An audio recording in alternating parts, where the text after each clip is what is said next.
Maria. Thank you. You're the beautiful on, Councilor Southwest Bacon. room.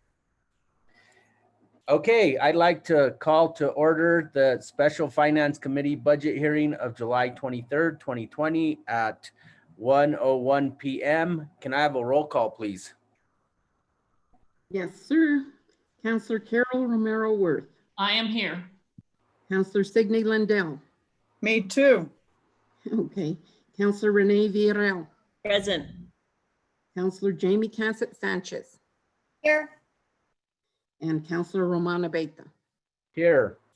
So under approval of the agenda, we have today we're going to hear from Community Services, Fire, Police, and Emergency Management and Safety. Are there any changes to the agenda from staff?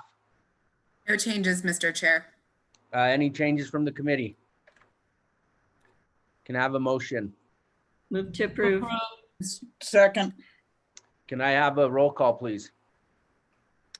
Councillor Carol Romero Worth. Yes. Councillor Signe Lindell. Yes. Councillor Renee Villarreal. Yes. Councillor Jamie Cassett Sanchez. Yes. And Councillor Romana Beta. Yes.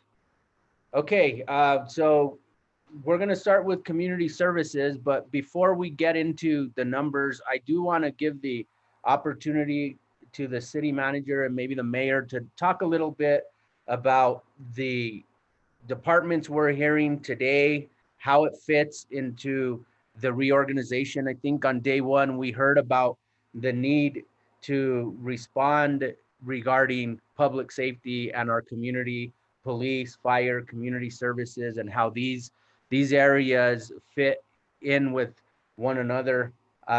So let's go ahead and start with a little overview from the city manager. Thank you, Mr. Chair. Thank you for hearing us today.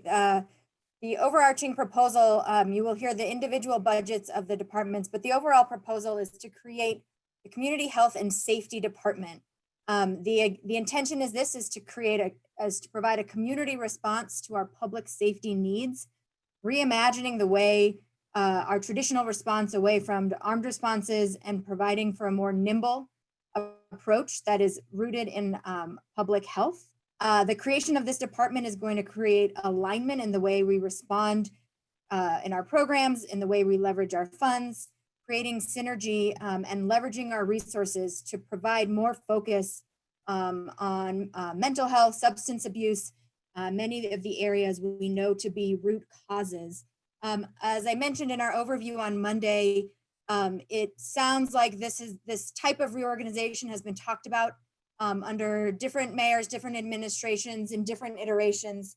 And it felt like in this moment, in this time, both being in the midst of a critical public health pandemic, facing calls around the ways in which we address our public safety, that this moment was really important to take a bold and progressive step. This is phase one. The proposal we're presenting to you today still is phase one. So it proposes to put the departments together under the leadership and direction of a department director. That would be a new position in which we will need to hire for. It's a very particular skill set that I think we will exists in our community, and we need to go find that. And then we will begin to work through the synergies and ways in which that this department merges together. I think the task force that the mayor has asked Councilor Rivera and Councilor Villarreal to chair will be integral as we move forward in through the implementation phase of this. There are still many more questions than answers, but it felt timely to bring forward a bold proposal using Albuquerque a little bit as our model. They've done something similar. Obviously, they're a much bigger entity than we are and have different resources to pull, but they put forward a proposal that's now working its way through the process. So with that, I think each individual budget stands for itself, but that is the overview I'd like to start with. Thank you. And Mayor, I'd like to hear from you. This is your budget. We've been getting a lot of emails from the public regarding the police, I've been getting both, some in favor of the police and in fact, needing more police. And then I've been getting emails saying we need to defund the police, some by 50%. And so I wanted to give you the opportunity to address the finance committee before we start looking at the particulars of each of these departments. Thank you, Mr. Chairman. And I see that Councilwoman Villarreal's hand is up as well. I will be brief because I know there are a lot of substantive issues around each of these budgets, but I think you're correct to address the macro concerns that are in the United States of America today and in Santa Fe. We're at a time in the country where we are, every community being asked to address centuries of racism, systemic racism. We're being asked to take a hard look at how police and public safety have participated in many cases in perpetuating racism and underscoring it. And we're also at a time when there are serious issues of responding to public safety requests for faster response times when there is a dangerous situation. In the past, we've had not too long ago, memorably, unfortunately, and tragically, situations involving violence in religious locations, synagogues, mosques, churches, mass shootings where we really want our public safety personnel to get there quickly and act in a way that resolves the issue.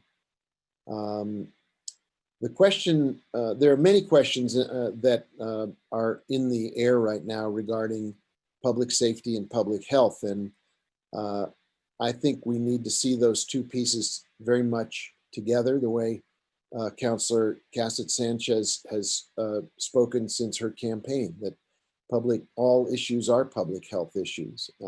At the same time, public health touches issues of poverty, equity, inclusivity, and social and racial justice.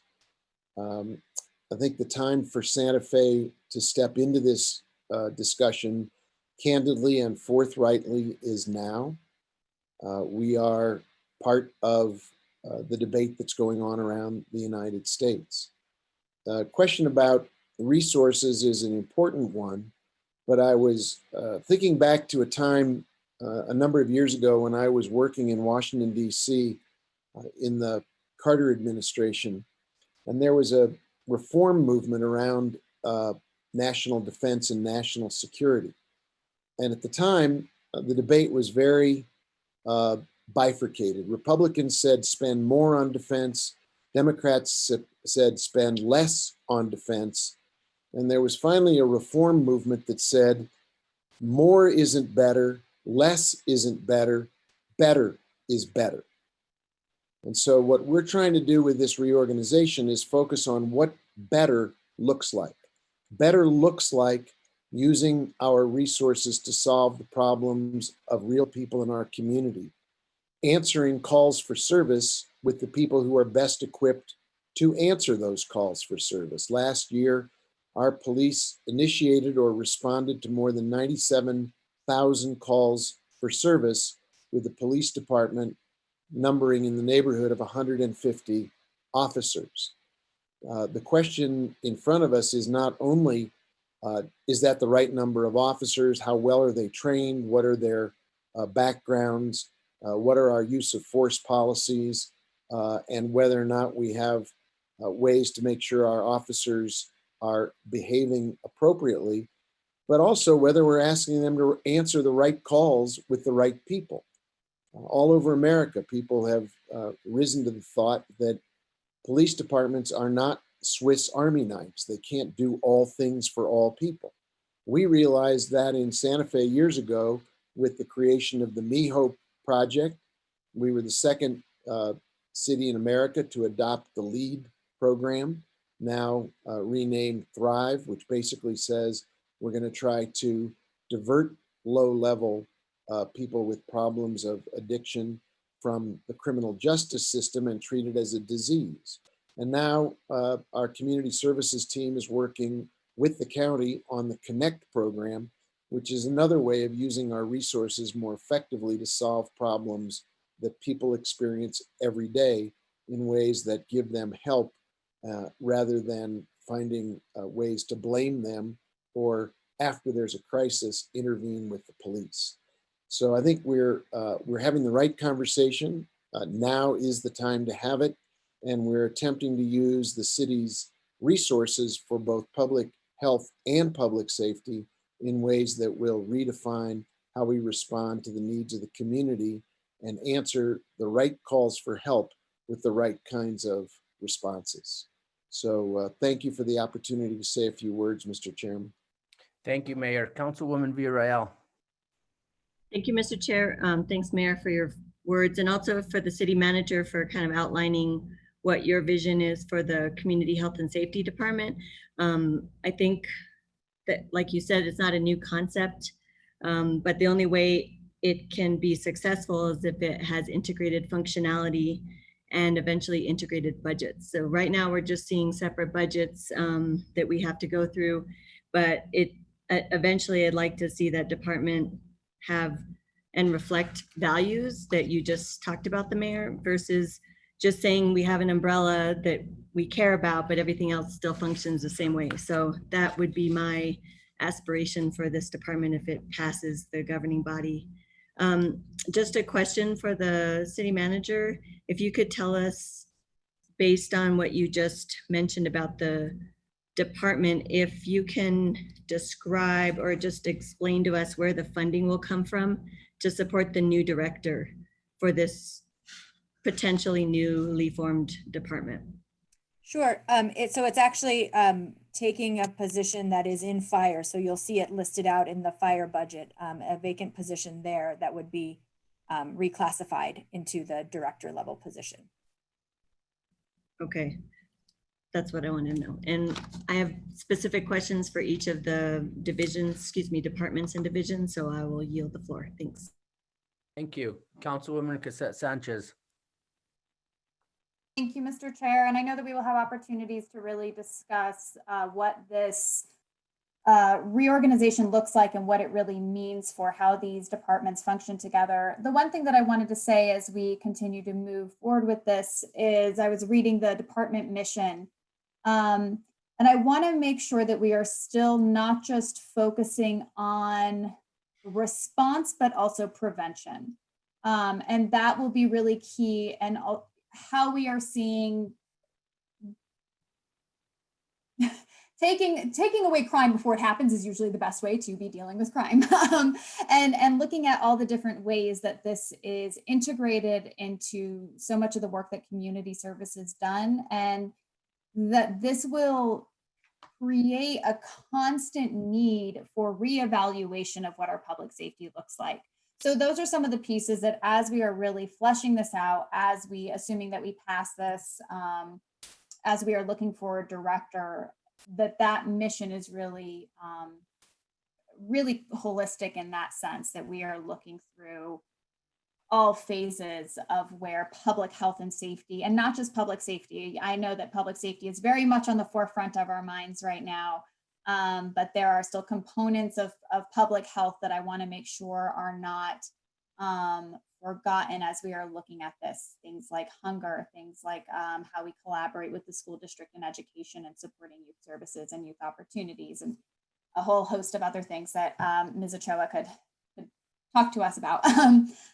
I also would agree with Councilor Villarreal about looking in the future how these budgets do start to mesh. So as we are looking at these needs, that these funding streams are not necessarily going to stay siloed, but that we start to see how they can come together to really serve the needs of our community. So thank you for that. Just wanted to mention that, as I know that we will have a lot more time to discuss these, but as we are preparing for those discussions, I want to make sure that those are considered.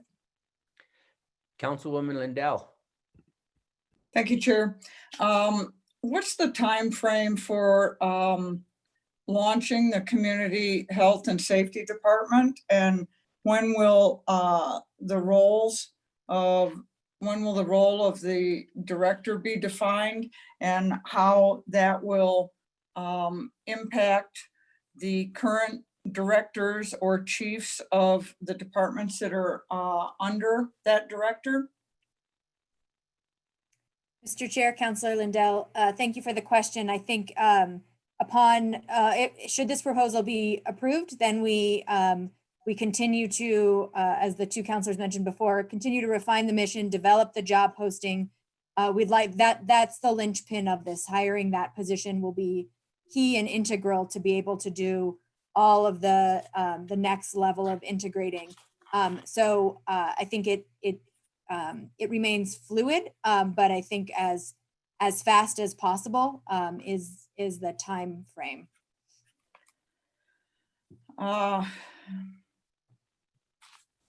I appreciate that. I think as fast as possible is good, but I'm still not very clear about what we're asking of these departments in supporting each other and not being silos. And I'm sorry, but I wasn't clear about what position out of fire is being directed as a vacancy to the director. Can you give me a detail on that? What was the position and what was the salary? It is Mr. Chair, Counselor Lindell, it is the Assistant Fire Chief position. I would ask if either Mary or Bernadette know the salary associated with that. I do not off the top of my head. Mr. Chair, counselors, the hourly rate for the Community Health and Safety Department Director is budgeted in the Fire Department budget at $63.50. So what does that come out to annually? Mr. Chair, Counselor, the annual salary with salary and all salary dependent benefits, as well as health insurance and dental insurance, totals $194,000. $194,000? Mary, can you provide the number without benefits, which would be a number more familiar to the salaries we refer to sort of more in passing? Mr. Chair, counselors, that would be $132,000. That's And what, to clarify, this is as Jarrell mentioned, this is the assistant fire chief position that is vacant. And so that position was, if you give me a second, I'll give you what the position was budgeted at previously. So we can tell you the difference between the two. If you want to continue with questions, I'll go ahead and pipe up in a bit once I have that difference for you. okay. That's fine.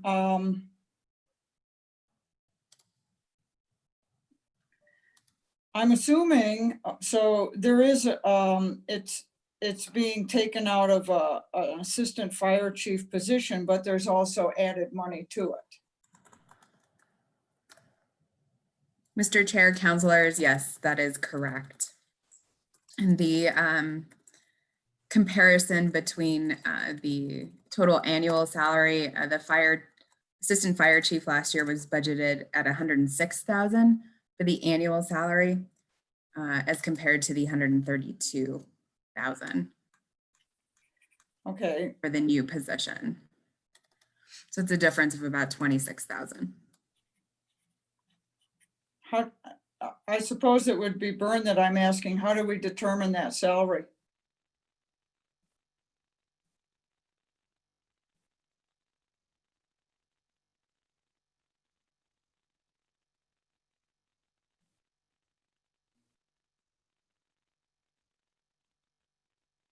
Bern, are you on?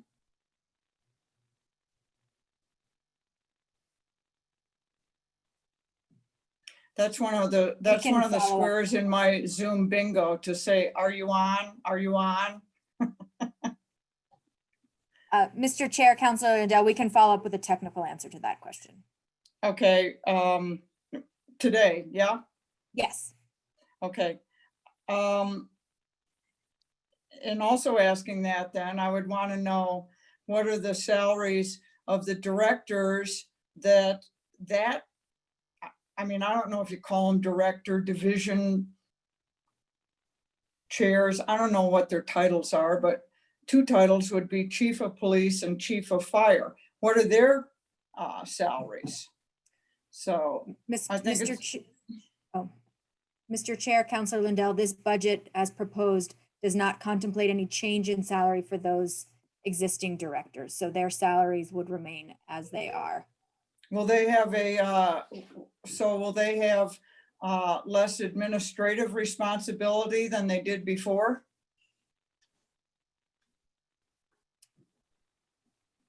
Mr. Chair, Councilor Lindell, I think the answer to your, I don't have an affirmative answer to your question. I think it depends. I think that the day-to-day operations of all of those, of particularly the fire and police departments will remain very, very similar. They are still running the day-to-day operations. What this community health and safety department director position really adds an overarching vision and a driving force so we can focus on areas, again, to collaborate, where we're building out programs that make sense. We're focusing on homelessness, on opioid reduction. There's a whole host of areas in which, so it's less focused on the day-to-day operations and more on the broad picture driving forward. Okay, I requested yesterday, I didn't request it in the hearings, but I'll request it publicly now, to have each one of the members of the finance committee sent a salary breakdown for every division director and every division. I don't know if, what do we call them? Division directors and then department directors? Is that what the titles? Mr. Chair, Councilor Lindell, if I may clarify, I think what you're asking for is a list of all of the previously existing department directors, which numbers 20. And then any changes that we are contemplating, which would turn department directors into division directors. I don't think you are asking for current division director salary, as that is a very large group of people. There are a number of. Okay, I guess I'll act like a Supreme Court justice. I'll know them when I see them. Okay, we will, to clarify, we will provide the list of 20 department directors and their salary and any proposed changes to their salaries as a result of this budget. And then if you want something further, we can provide that. Thank you. Thank you, Chair.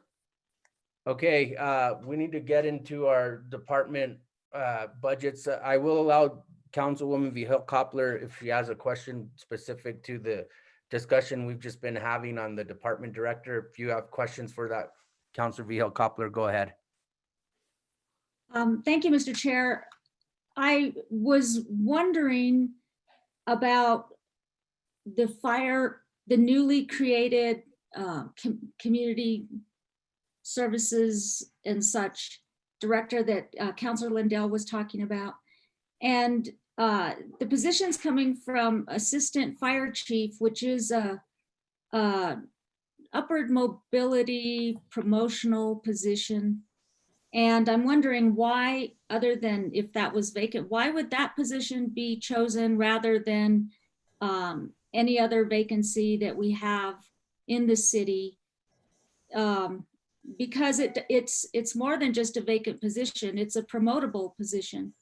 And so with the counterparts in police department, while there is not a vacancy, they have 2 deputy chiefs. And so I'm wondering what the rationale was for taking the position from that fire department.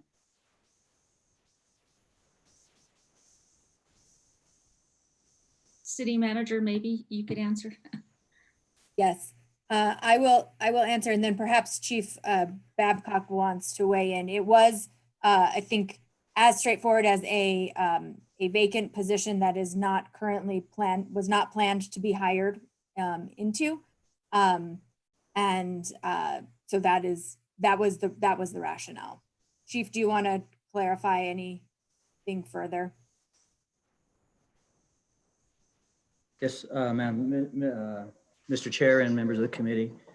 So when the fire department presented our budget, we froze 22 positions, and I'll go into that in detail when I present my presentation.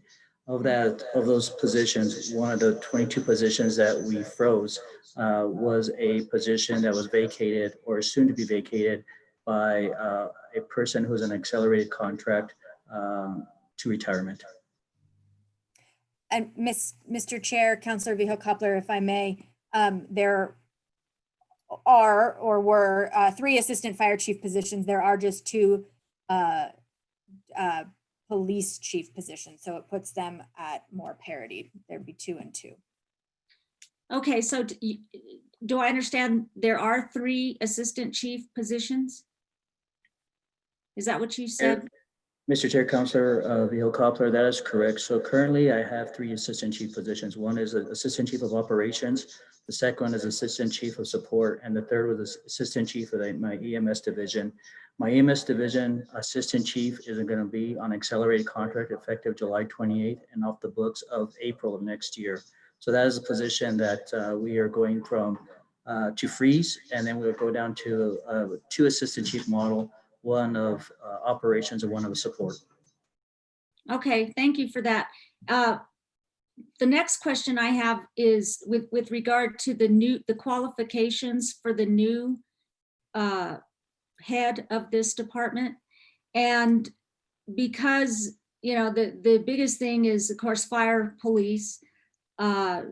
In law enforcement, you have, you know, concealed carry and all that. And then in the fire side, you have paramedics and, you know, of course, regular firefighters.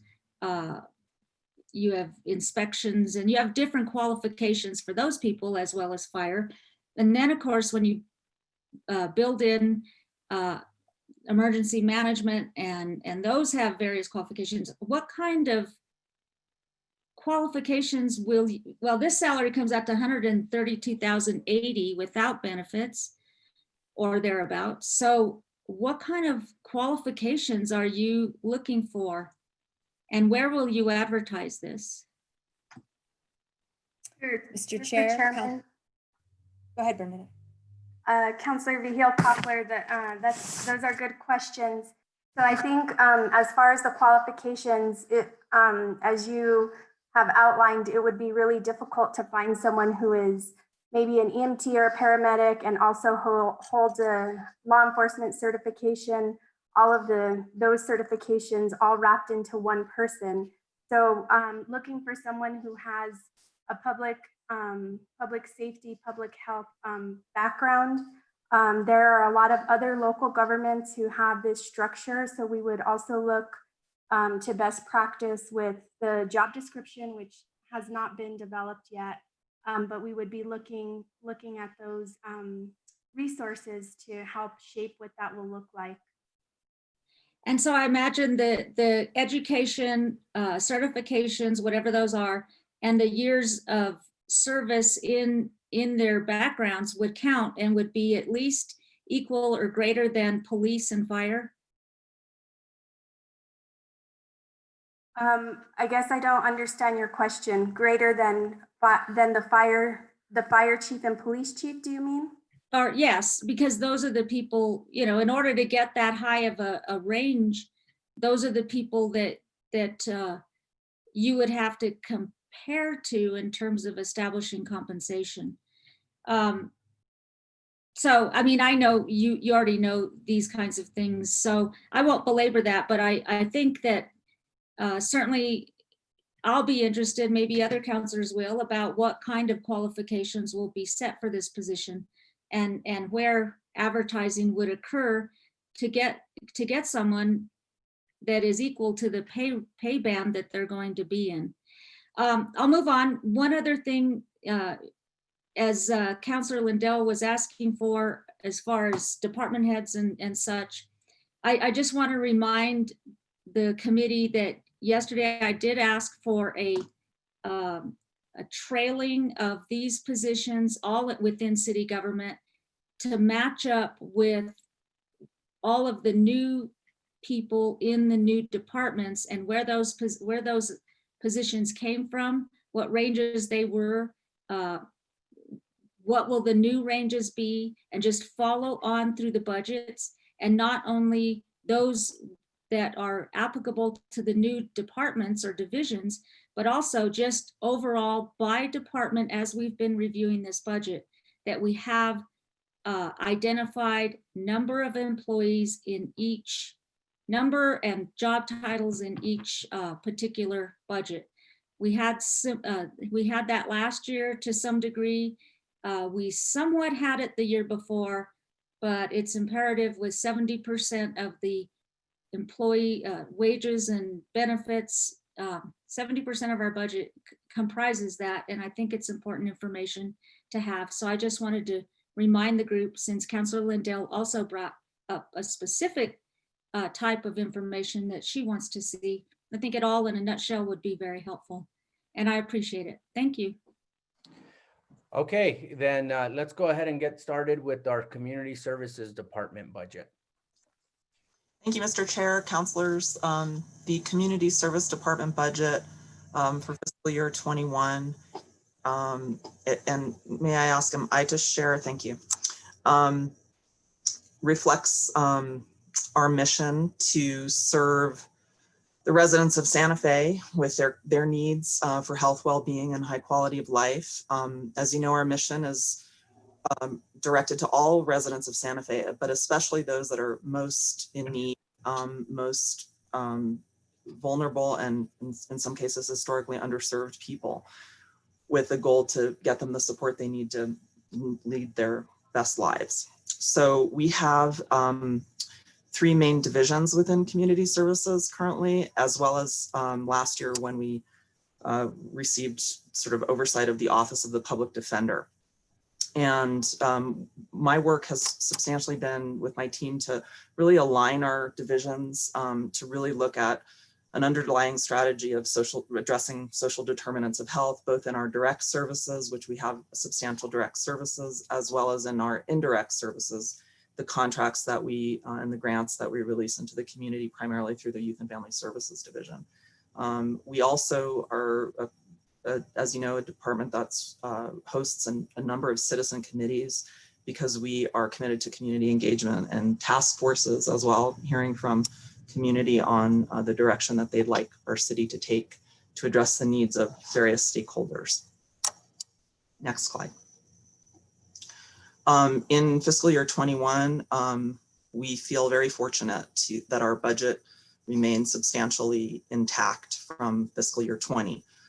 We in fact see a slight increase in our budget of 2%, 369,000, and we don't, we'll get into some of the detail around why that is. Of course, like the other departments that you've heard from, there'll be a 15% furlough for myself, a 10% furlough for everyone else until September, and then very, very fortunately, no pay cuts and no layoffs. We have the administrative division, which consists of myself, Kent DeYoung, my office manager, Michelle Goudelet, our administrative assistant at 0.85. And what we do is essentially support the divisions under us, as well as really unifying our mission around spearheading community engagement and identifying what really are the needs, how do we best respond to ensure high quality of life. Again, as I mentioned up front, the public defender, David Thomas, joined our department in fiscal year 19. He, as you know, serves people with legal representation in the municipal court. Here is the budget for admin. Really, we don't see any change in salaries, wages, and benefits, except because of the different way of recording and posting vacancy savings. We also don't see a substantial change in our supplies and insurance, although it looks like it. That's really due to the fact that David Thomas joined of a public defender joined, and so we see a slight increase where we brought over his expenses, which had not been done in fiscal year 19, into our department. The biggest change, of course, you'll see is in contractuals and utilities. That addition of 758,000 was made substantially to respond to the potential for the new department, the Community Health and Safety Department. As you know, there'll be a task force recommending how to unify the missions across our existing departments, which will become divisions, and any recommendations that come out of that task force, rather than wait until a new budget cycle, those contractual that contractual funding would allow us to respond to the task force's recommendations, whether it's that we need to have more social workers going out with police and fire on calls, perhaps more case management to divert people from judicial involvement, perhaps more investment in prevention programs. And so that is really to be determined in terms of its use and substantially directed by the task force and their recommendations. And I will stand for questions on this budget. Thank you. Questions?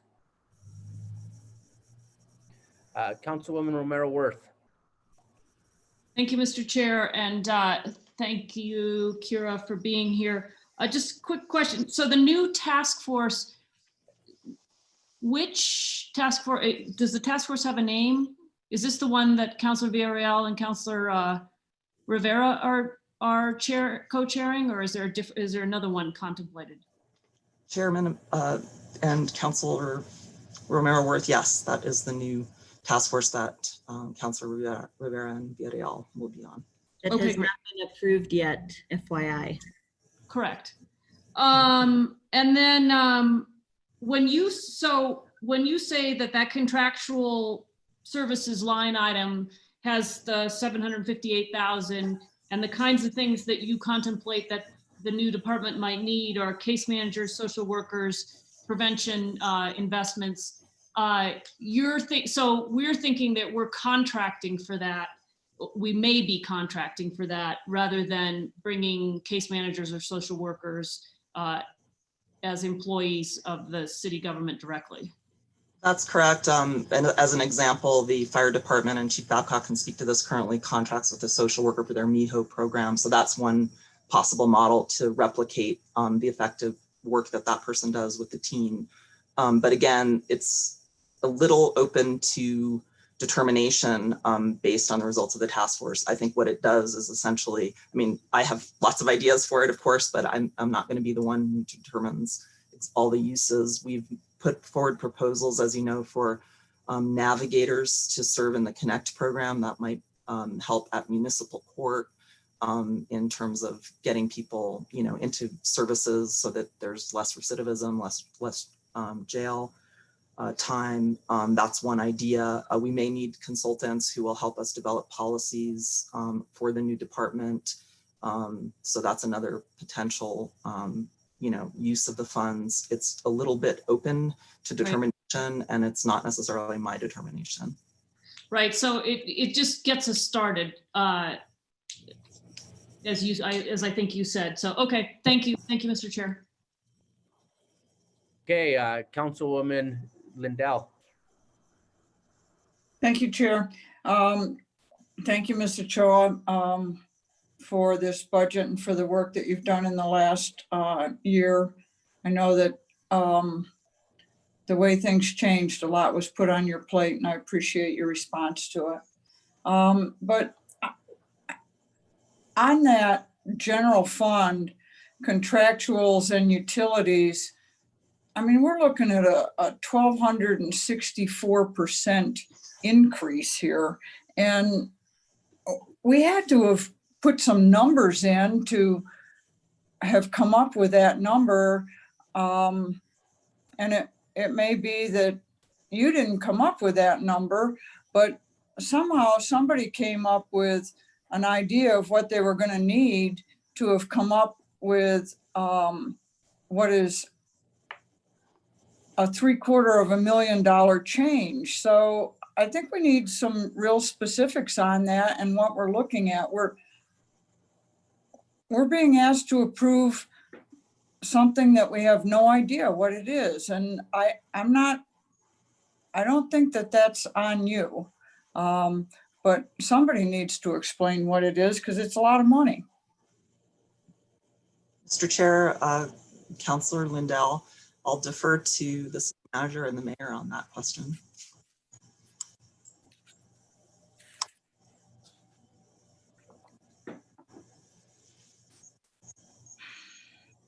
Well, let me say a few things. We heard earlier from members of the committee that they're very eager to see budgets integrated and programs innovated around this new idea. That's what this fund permits. We don't have a plan for the department because it hasn't been created yet. And as Councilwoman Villarreal pointed out, we haven't even technically approved the task force, although I'm very hopeful that both of those will be created and that they'll act almost as integrated elements, that the work of defining the creation of the department and ways to integrate the budgets and the activities will be one of the products that the task force, should it be performed, would begin to identify.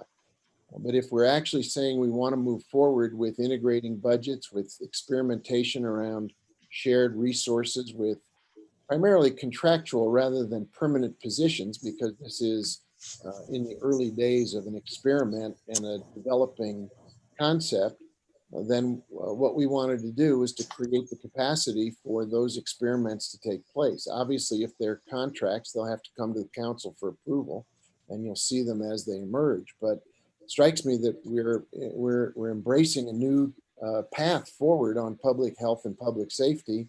And in order to make that real in year one, we need the flexibility and the agility and the capability to have funds in a place where they can be utilized as a new department begins to take shape, so that experiments integrating services and bringing people on as new resources who currently don't exist in any of the individual departments, that can take place. So that's what this is. It's a anticipation of exactly the kind of integration and cross-departmental programming that the members of the committee who spoke up previously all expressed an interest in wanting to see happen. Rather than waiting for a whole nother budget year, this gives us the flexibility to be able to try some things in this budget year. So at this point in time, are we still under emergency situation where the city manager has the ability to sign contracts up to 200,000?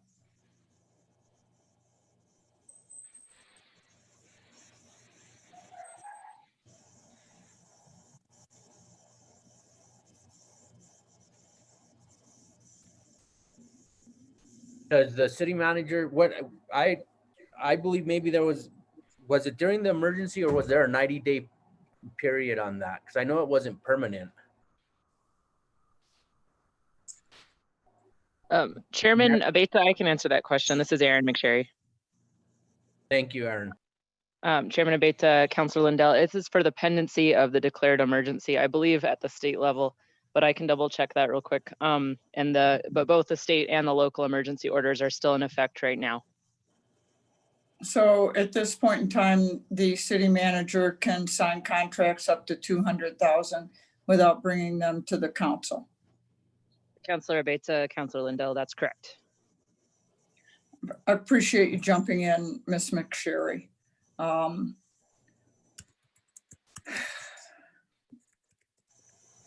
not opposed to, in fact, I'm supportive of trying to get different departments to work together. And, you know, the idea that the police are asked to be social workers, and that's not their training, that's not their expertise, and it's probably not what they want to be doing. So doing these contracts is probably a good thing, but it just seems like it's very, very hard to approve this without having a little bit more information of how we came up with these numbers. They're pretty sizable numbers, and we haven't heard from the other departments of their commitment to it and how this all moves together. So I'll leave it at that for right now, Chair, and thank you. Okay, Councilwoman Villarreal.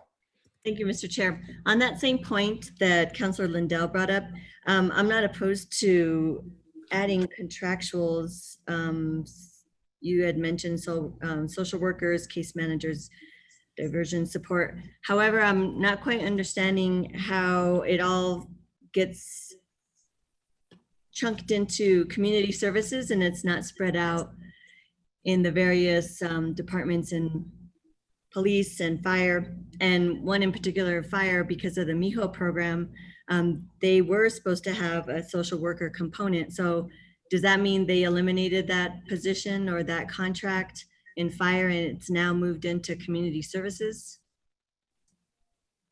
Chairman Abeta, Councilwoman Villarreal, I can't really speak to that. I'll have to defer to Chief Babcock on what happened with their social work positions. I will say that if we're looking at, for example, a model of social workers accompanying police on calls, we're going to need a sizable number of social workers to do that. So if this ends up being approved and if it ends up being used for that purpose, I don't think, I actually think that 758,000, could go all to that quite quickly if that's the determined use. Right. I think that a decent contractual position for a social worker level would be something like in the neighborhood of 120 to 130,000 a year. So I let Chief Babcock answer the question about the social worker and fire. Thank you, Kara. Mr. Chair, Council Villarreal. So currently we do have a social worker under contract. Her name is Nicole Holt. She is overseeing our MIHO program as our opiate outreach as well as our Thrive program. She is mostly funded by a DOJ grant that expires this fiscal year in September 30th. So we are looking for, as we have a medical director to oversee our protocols and our paramedic licensure, we're looking to contract with a medical behavioral health director to oversee all our programs, as including this alternative response that has been referenced with a police officer, a firefighter, paramedic, as well as a case manager. We will be utilizing case management that are part of the Thrive program, as well as the opiate outreach. But what we do not want to do is steal from Peter to pay Paul, and then those programs suffer the consequence because they are part of the response team. So we are looking at a overall behavioral health medical director, as well as case management to be on this alternative response unit where we have 3 skill sets, social worker, law enforcement, and medical clearance to provide appropriate services to the type of calls that they should be responding to: behavioral health, overdoses, opiate addictions, and just mental illness. We keep sending the wrong resources, and that's why we believe, myself, Kira, and Chief Padilla, of having the 3 skill sets in one unit. That way we could either take them to the hospital if that's their need, take them to jail if that's the need, or provide them social services if that's their need. So that is the model that we are trying to bring forth.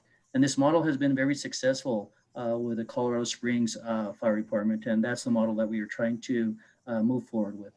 Thanks, Chief, for that clarity. I guess I'm just trying to understand, is that still in your budget then for that social worker? And I know we'll get into fire when we get there, but I'm just trying to understand if Mrs. Ochoa's budget takes all of the social work aspects and has to put it in her budget, and then all of you keep the remaining staff levels that you have for the more traditional.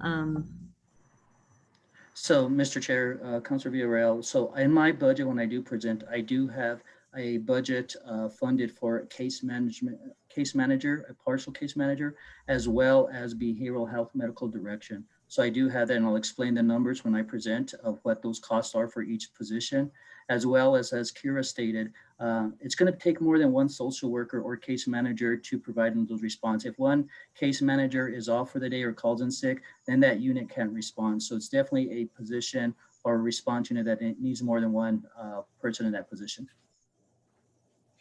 I agree. So that's why I'm trying to figure out where they're dispersed and if each department is taking on that role, given that they want to continue or think about a different way to structure our departments.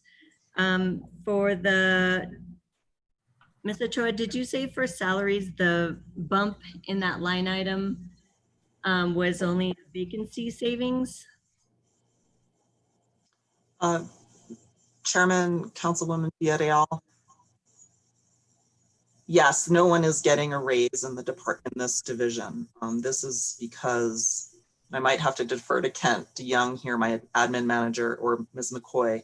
My understanding is that in fiscal year 21, the way that vacancies are being budgeted is different than it was in fiscal year 20. And so that 8% variance is really due to that difference in the way that vacancy savings is being budgeted. Thank you. I still don't understand really. Yes, that is correct. You know, you keep telling us about vacancy savings. Maybe someday we'll have a training on what vacancy savings actually means to the overall like city, because we have them in each department, and not all. I think some departments have them and others don't, but I think I'm just calling them placeholders, but maybe that's not the right term to use. I was hoping maybe when each division within community services and the other departments we're hearing that everybody, all of the directors tell us how many staff are currently in those departments that are filled, and those that will be either frozen or vacant, left vacant. So I think you said 3 staff for the administration for community services director. Chairman Nabeta, Councilwoman Villarreal, we have actually 3.85 positions, 3.85 FTEs and admin. So that is myself, my administrative manager, Michelle Gouroulet at 0.85 admin assistant, and our public defender. Okay. 1 FTE, and all of those will remain filled.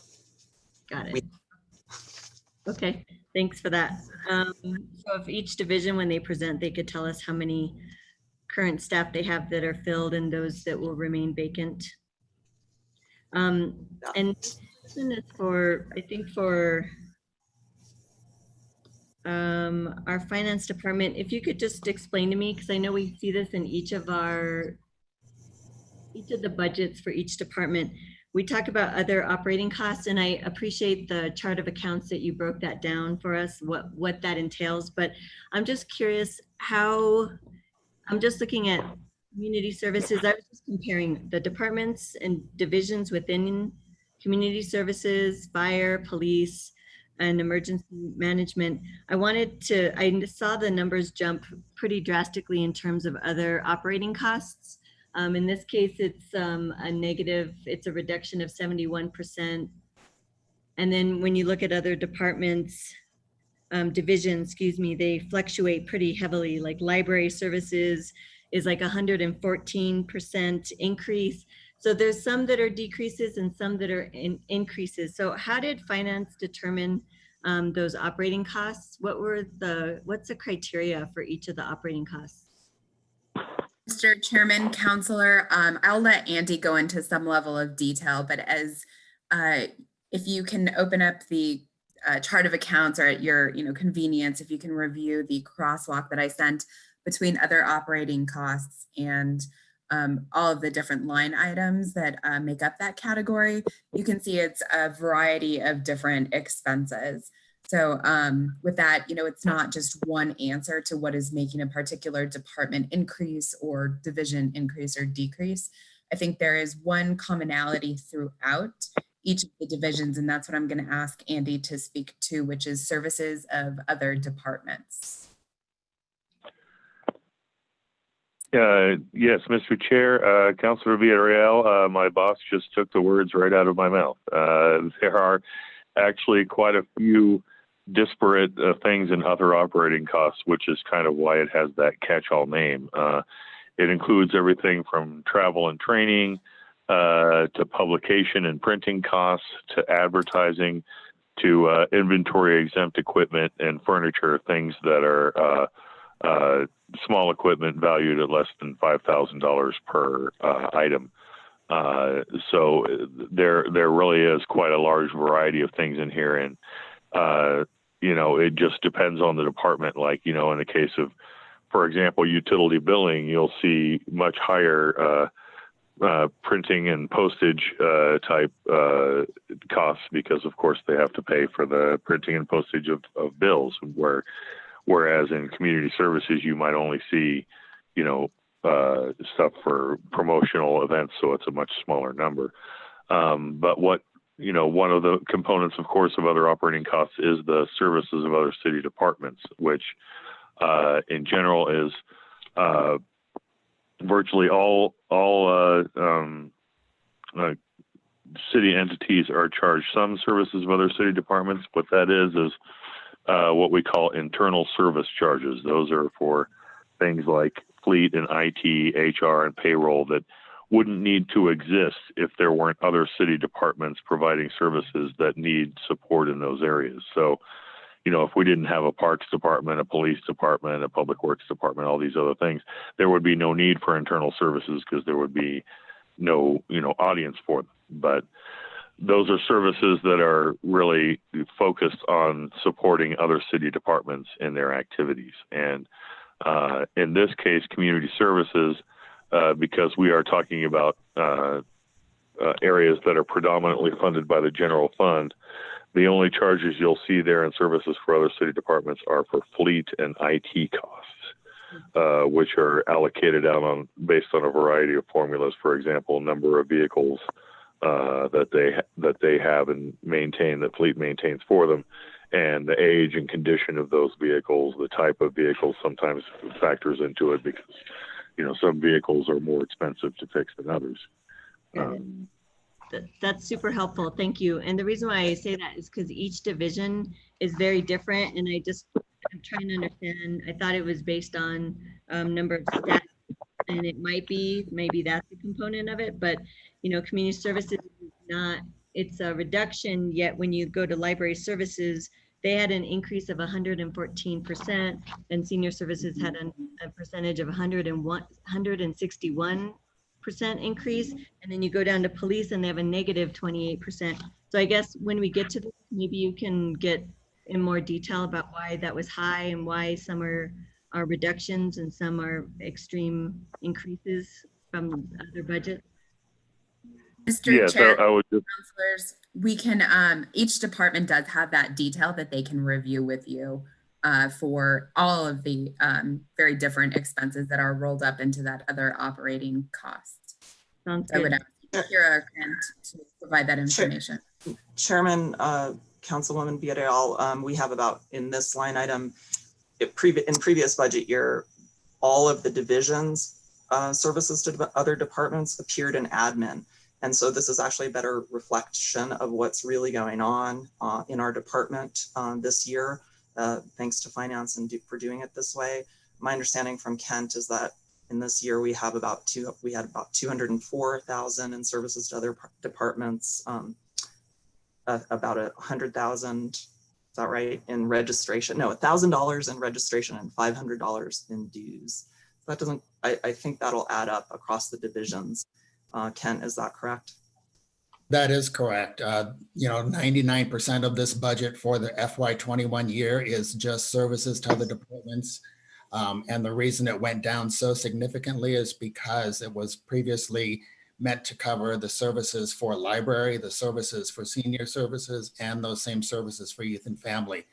So in this current 21 budget, we actually broke out those costs, which is why you see the huge decrease in admin, but why you also see a corresponding jump in libraries, seniors, and youth and family. Thank you, Kent. That was very helpful. And then one more question for this section for contractuals for the Community Development Fund. It says, thank you, Chairman, Councilwoman Villarreal. That's a grant. That's our AmeriCorps planning grant in this previous year, and what we anticipate receiving from AmeriCorps in the 21 budget, which we will know in October or November. And that number may fluctuate depending on the amount of the grant, but that's 100% grant.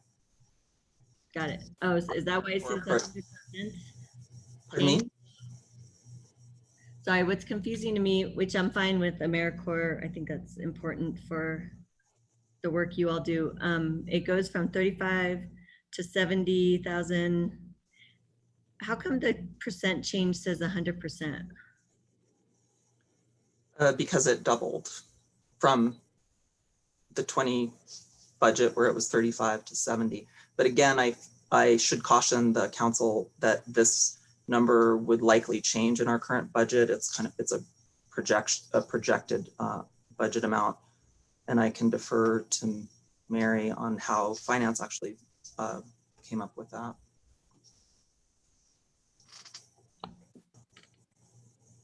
That's fine. I think it's an important line item, and if it shifts however you all need, that makes sense. I just want to know what it was. None of it comes, I'm sorry to interrupt Chairman Councilwoman Villarreal, none of it comes from general fund. It's all AmeriCorps grant.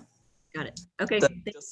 Just so we understand what that is for, we've been planning how to bring in AmeriCorps, which are, paid interns to the Community Services Department who would serve as ambassadors. That would really enhance the Connect program and help the case managers or navigators in the Connect program. These could be people that, in better times, we hope will be able to be in our parks, similar to park rangers, helping direct people into community services as needed, and enhancing the Connect program.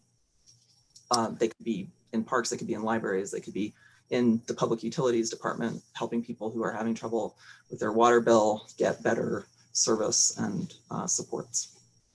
I like your thinking, Director Ochoa, and I also believe AmeriCorps doesn't pay enough for the amount of work that people do in the AmeriCorps program, and I would love to be able to say that your budget could actually hire people full-time to do the Connect integration and support for our community members. So that's where I'd like aspirationally to lead us into in the next budget year. Thank you. Thank you. Moving on to the library budget. Wait, there's, Kira, there's still questions. I'm sorry, I can't see the. Councilwoman Cassette Sanchez. Thank you, Mr. Chair. Councilor Villarreal did cover quite a bit of what I wanted to ask about, so thank you. Councilor, I think I have similar concerns regarding the contracts for the social workers being solely in community services. And it's more the concern that I don't want community services to bear the financial brunt of potential changes as we are looking at policing and public safety. As I mentioned before, I believe that there's two prongs to this approach. There's how we respond to public safety issues, but also how we prevent. So this is not necessarily I want this money here, and it's also that I also want money in other places. And I know that we are all in a place where we wish we had more money in a lot of places. But in terms of looking at how this comes together, for me, that's really important. We've heard from fire in some of the areas that they are also contributing to these changes. So this is something that when we get to police, I will also want to be seeing to make sure that these pieces are going really across the board. The other piece that in general I would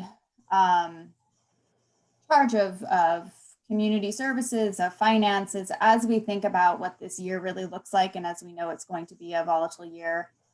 I think community services is one of the departments where we are going to have a really great need based on the extraordinary place that we are at with the pandemic. And one thing that I know that I've spoken about is this idea of if more money does come in, that we need to have a plan for opportunities. And so one thing that I really want to be aware of with our community services budget is how we are keeping a pulse on what is happening in the community, which I know Connect really helps us with that. And looking at how if we have the opportunity and if we have the potential, how we are able to to address that through which resources, whether that's contracts, which is my guess is where we will have to be looking. I suppose that's more of a comment than a question. Ms. Cho, I don't know if that is something that you have a plan in place for, or I know that right now we've been in a how do we get through this budget as opposed to what happens if we actually get more money, which we hope to do. Chairman Abeyta, Councilwoman Cassett Sanchez, I would say that you touch on a very important theme, which is community engagement. And of course, the part of the reason for the new department is to ensure that people who may have not received the kinds of services that they need, whether it's from community services, fire, or public police, can have a voice in what they actually need and how that can be better, that how they might be able to be better served. So, one of the contracts might be a community engagement contract to kind of design a process to get more community voice involved. So I didn't want to leave that off the table when we talked about social workers as one possibility for the contractual services. This is probably getting us a little off topic, but I will say that, we are looking at the CARES Act money and sort of planning major categories of use for that. One of them is definitely to potentially infuse the CONNECT program and the emergency funds that we've been able to push out into the community thanks to the council's vote that gave us a lot of flexible funds for people to stay housed, get access to food, get computer, internet access when they didn't have it before, things like that. So that is a use that I think in this coming year of any additional funds that can be brought in, we will definitely have. I have a long list of things we can use additional funds for sure.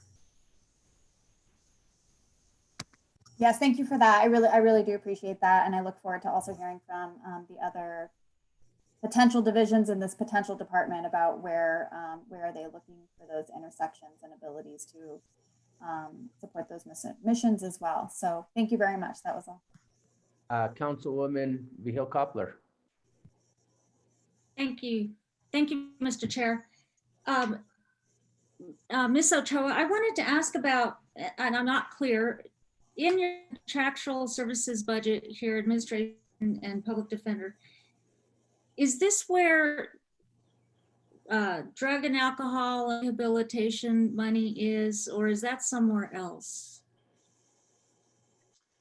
Chairman, Councilor Vihil Coppler, drug and rehabilitation money is primarily in community services, in the human services contracts that we have as part of the Human Services Committee funding, which I can show you in the Youth and Family Services division. Okay, that's good. Although this could be for that, right? If that is a determined need under the new direction and by the task force, this 758 could pivot to supplementing that, because we could certainly use more for that purpose. Okay. I also wanted to ask about the public defender position. It's odd that it is housed in this department. And the reason I say that is because, ordinarily, we have prosecution in the city attorney's office. I think there's someone there assigned to that. And then we have, and that's a higher level of department. And then we have prosecution, the public defender in your department, not that you're not worthy, but it seems inappropriately placed. And now with this new reorganization, it's going to go down even further. And I feel like just on the way our justice system is based, it needs to be on equal thing. If you look at even the state of New Mexico, where the public defender and the attorney general's office is, or if you look anywhere, it has equal footing. And I'm concerned that the defendants, maybe not to your credit or discredit, but maybe the defendants really getting equal attention, equal stature. And I'm just feeling like they might be shortchanged. And I don't know, I think there could be a better place for the public defender. I really believe that it's not adequately represented deep in the city's structure. Do you have any thoughts on that? Chairman, Councilor Vihel Coppler, I'll admit that when City Manager Litzenberg placed the public defender in my department when I first came on board, I was a little puzzled. It was explained to me that, there's a conflict of interest, and City Attorney McSherry can talk to this. For the public defender, obviously can't be within the same office as the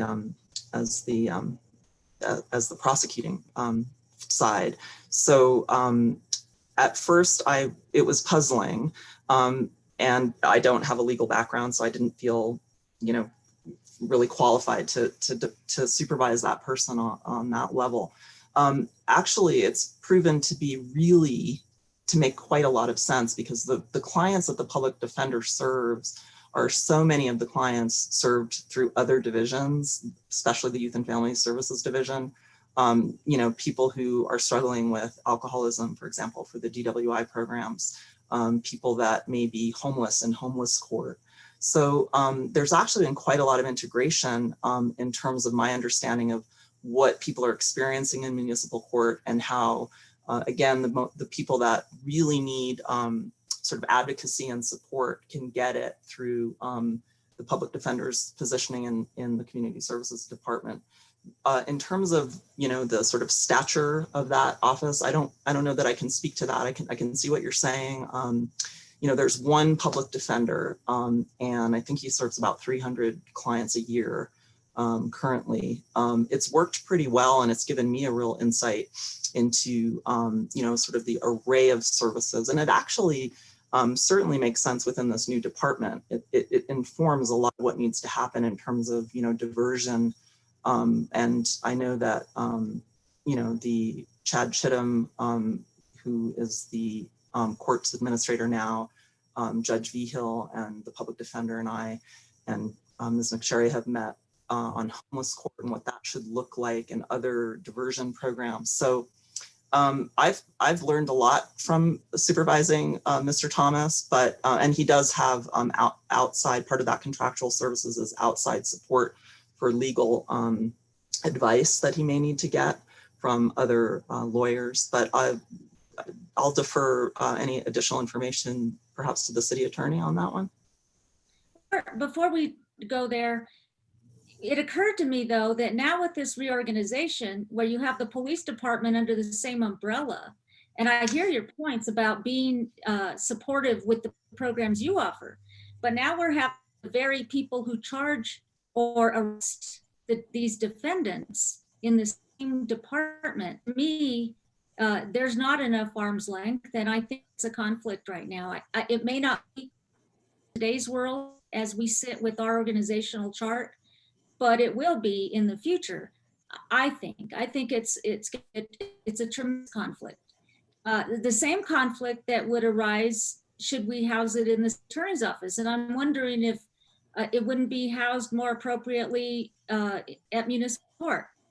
I think it's the lesser of all conflicts, but there's no perfect place except an office on its own, as we have in state government and in other areas. So I'll yield the floor, Mr. Chair. I think this needs to be, we need to take another look at this. With this new department, I don't think it fits here at all anymore. So thank you. Thank you. Councilor Rivera. Thank you, Mr. Chair. In listening to all this discussion, my question's for the mayor or the city manager.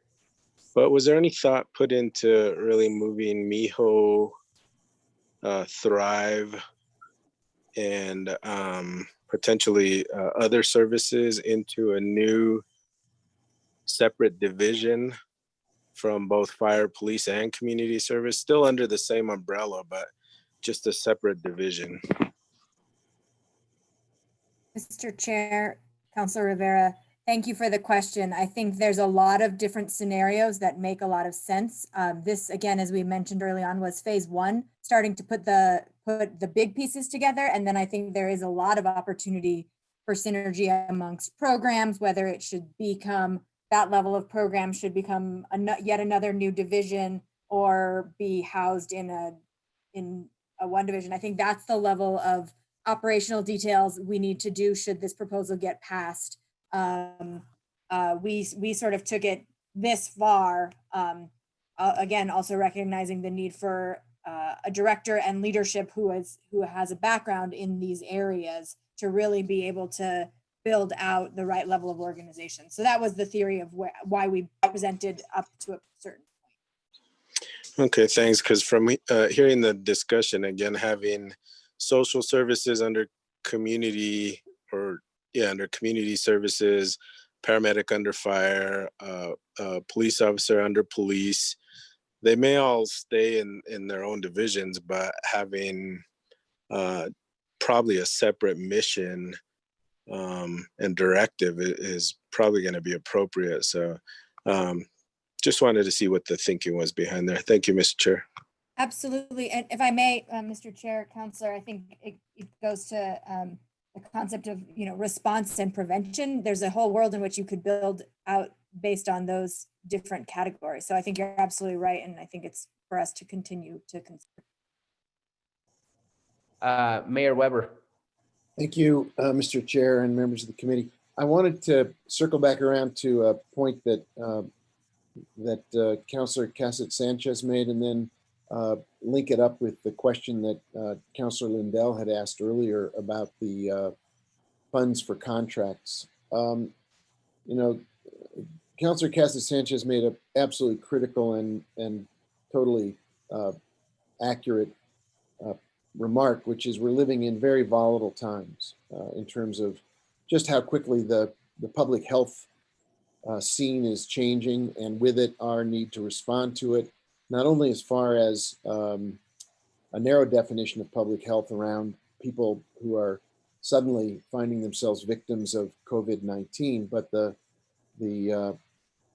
broader sense of the public determinants of health as we hold our breath and see federal assistance for people coming to an end. What will that do to residents of Santa Fe who have been able to make ends meet because of federal assistance?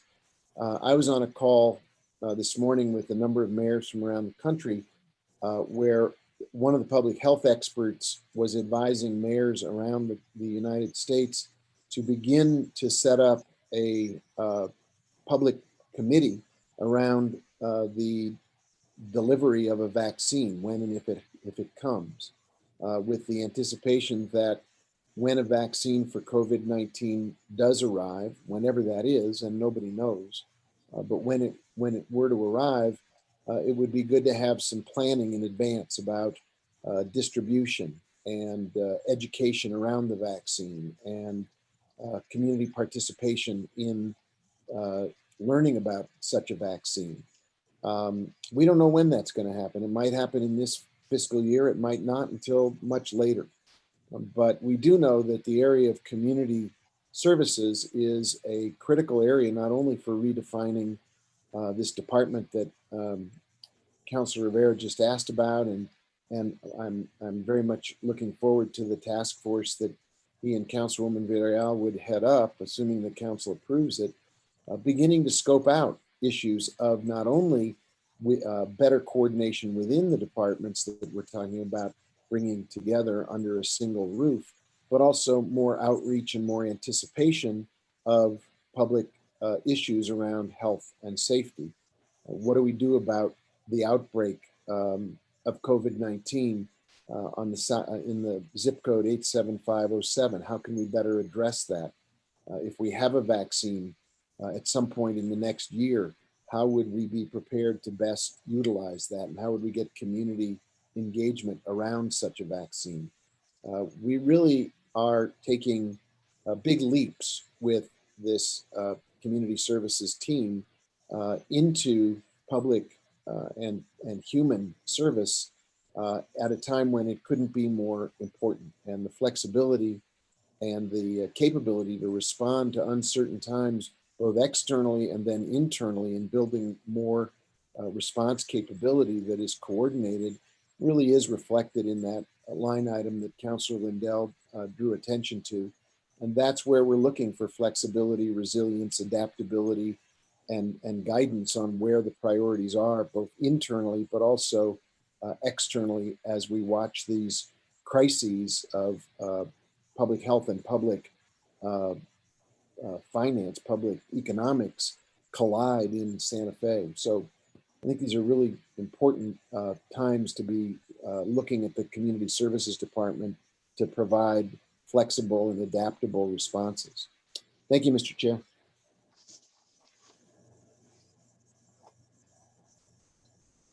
Thank you, Mayor. I think we can move on then to the specifics for the library services division. Thank you, Mr. Chair. I've been asked to talk about library services and have Director Tucker stand for questions on any details. I think the mayor's point about flexibility is incredibly embodied by the library, especially at this time. As you know, they've responded incredibly to this crisis with programming, with curbside delivery, et cetera. I will point out that there are 54 positions in the libraries normally. Right now, there are 45 filled positions, and they are vacant 9 positions. That translates to 8 FTEs. And those positions are substantially branch manager positions, supervisory positions, and they're key positions. So that is a difficulty in this budget. But you know, there's an amazing staff doing heroic work in these times. And so that percent change of the 577 in the salaries, wages, and benefits, you know, reflects that difference in the vacancies. And then there's a different way that we're looking at repairs and maintenance. We're hoping that facilities can help us with that, since we've got a reduction in anything slated for that. And then, you know, we see an overall reduction in the general fund of 11%. In the libraries, I'm sorry, I misspoke. The wages and benefits are actually found for everything but the Southside Library in the Fund 251, salaries, wages, and benefits. We see also a reduction in our operating costs. That's, you know, some of the major expenses that Maria can talk about and how that's going to affect things. And then an overall reduction of 8% in the library budget. And I'll allow, I'll defer to Maria and we'll stand for questions. Thank you, Councilwoman Villarreal. Thank you, Mr. Chair. Just a couple of questions about those vacancies, specifically the branch managers. So I understand that you all were in the process of hiring the branch managers, even offer letters were given, and then the pandemic hit, and subsequently then those positions were frozen. So I'm wondering if, and I don't know if this is really a question you all should answer versus either HR, really kind of moving forward with that. Like, I understand that there'll be some positions frozen. However, I'm wondering if we would allow for internal promotions to those vacant positions, so that we actually have supervisors for the staff that are currently working. Because I don't think it's okay that we have different libraries that have staff trying to do the work that they need to do and not have supervisors. I'm not sure if HR would be able to answer that. Chairman Beta, Councilwoman Villarreal, I'll just mention that actually 3 of the 4 positions that were supervisory that we were made offer letters on were internal promotions. That's good. So is there just one that? Correct. The Southside Library branch manager position was an external hire. And then there are numerous librarian positions, which is the next level after branch manager that that will be vacant. So in that particular case for the Southside Library, we don't have a branch manager. We had planned on hiring somebody and then the pandemic hit. And so are you all trying to do internal promotions for that position? Or are you still wanting to keep that position that if there's funding sources that come about that you would be able to hire somebody? The latter, I would say, Chairman, Councilwoman Villarreal, we have pretty much, the people that wanted branch manager positions applied internally, and we identified a very strong candidate externally that we had sent an offer letter to and weren't able to complete. So if there is additional opportunity to unfreeze and identify funding for that position, we welcome that. Right now, Director Sanchez Tucker is essentially the main supervisor for the entire library system. And it is my hope that we can do some internal restructuring to be able to fill those leadership positions so that we can do the important work that we need to do, make the changes and safety protocols and procedures to adapt our library services at this time. So I'm hoping that that is a possibility. I also did apply for a major federal Institute of Museum and Library Services grant for over $200,000. We'll hear about that in August, and that was primarily to support staff funding, knowing that we were in this budget crisis. So I'm hopeful that we may get some supplemental funding if that grant does come through. Yes, I hope that that's the case, although we shouldn't be having city departments have to apply for grants in order to maintain our staff. So I'm hoping that if things shift for our, with the budget, with our economy, that we can look at those, because I see libraries as essential services as well.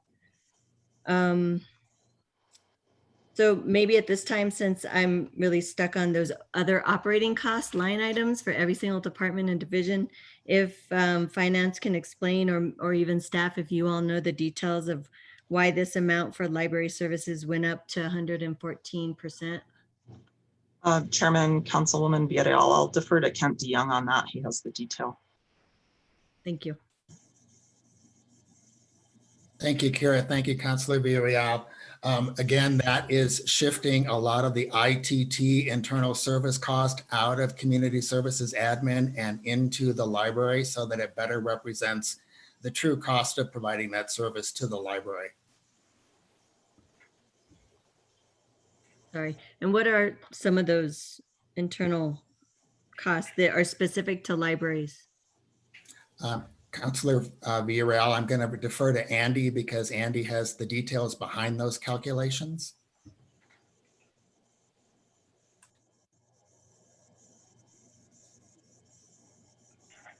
Sorry about that. I was muted.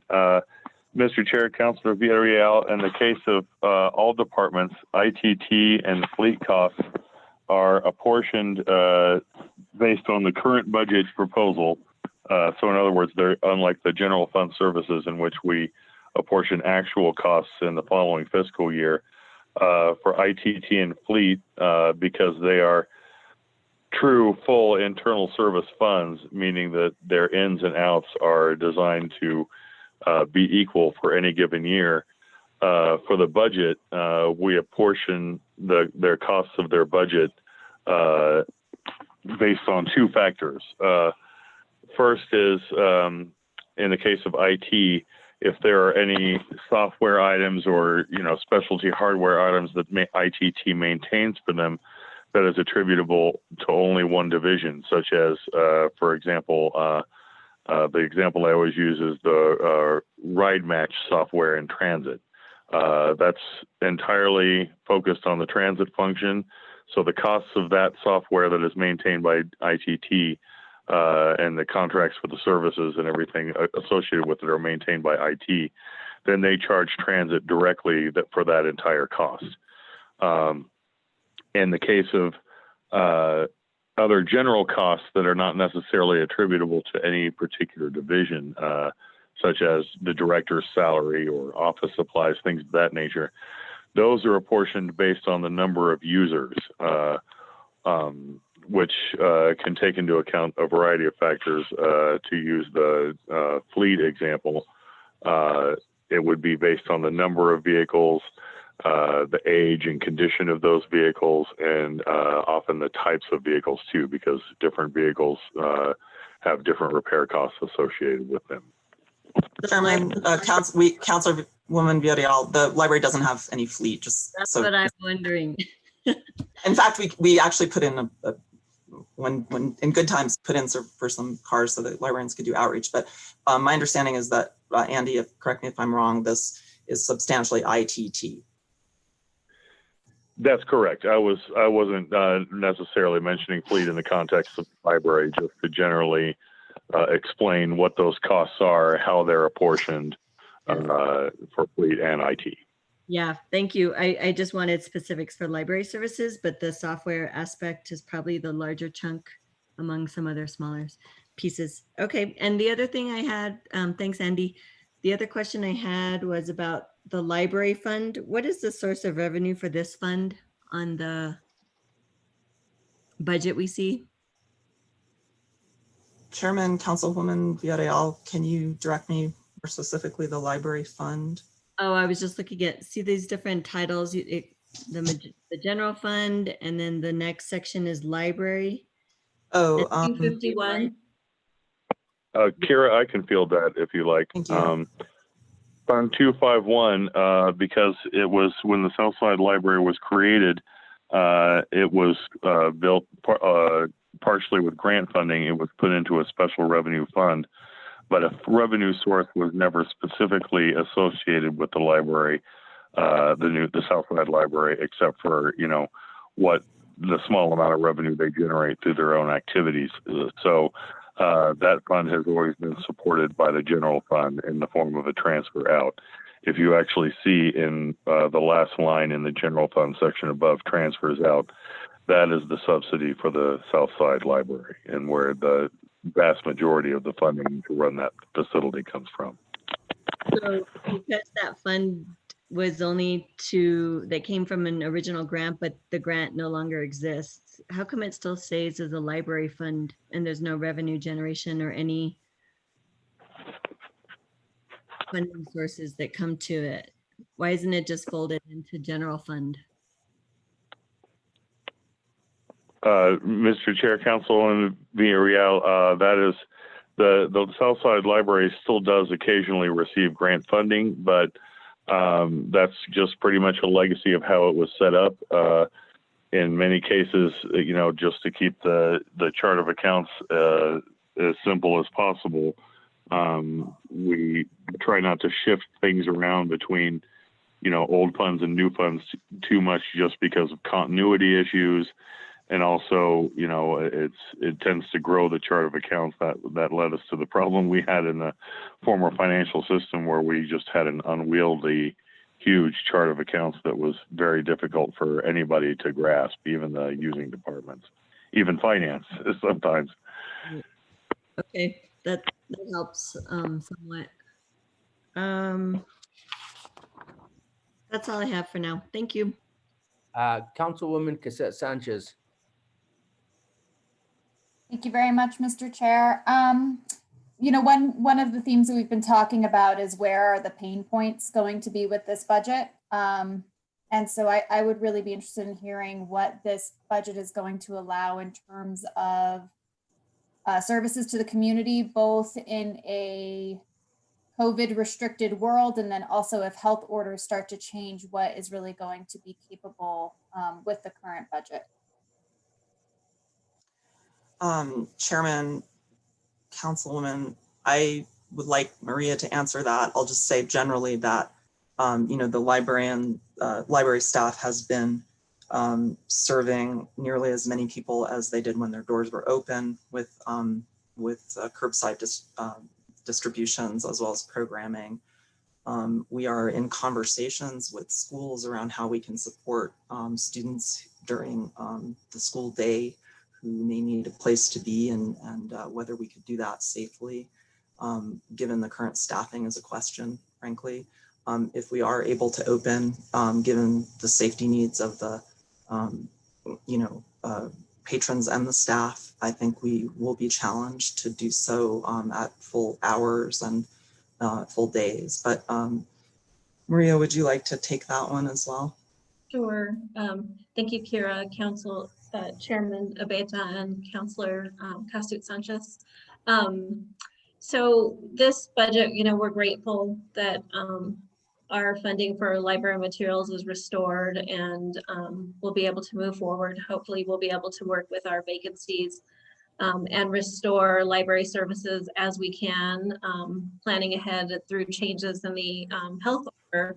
We are serving the public with curbside service, virtual programming each week, and we hope to extend that. We're working on a plan to try to have some digital labs. We're also looking into hotspot and device lending, so laptop or Google Chrome lending to the public. And so we're really looking at how we know that Wi-Fi in the parking lot is used, it's an extraordinary use, but how else can we help with the digital divide, and where our patrons need assistance most with searching for jobs and literacy and training.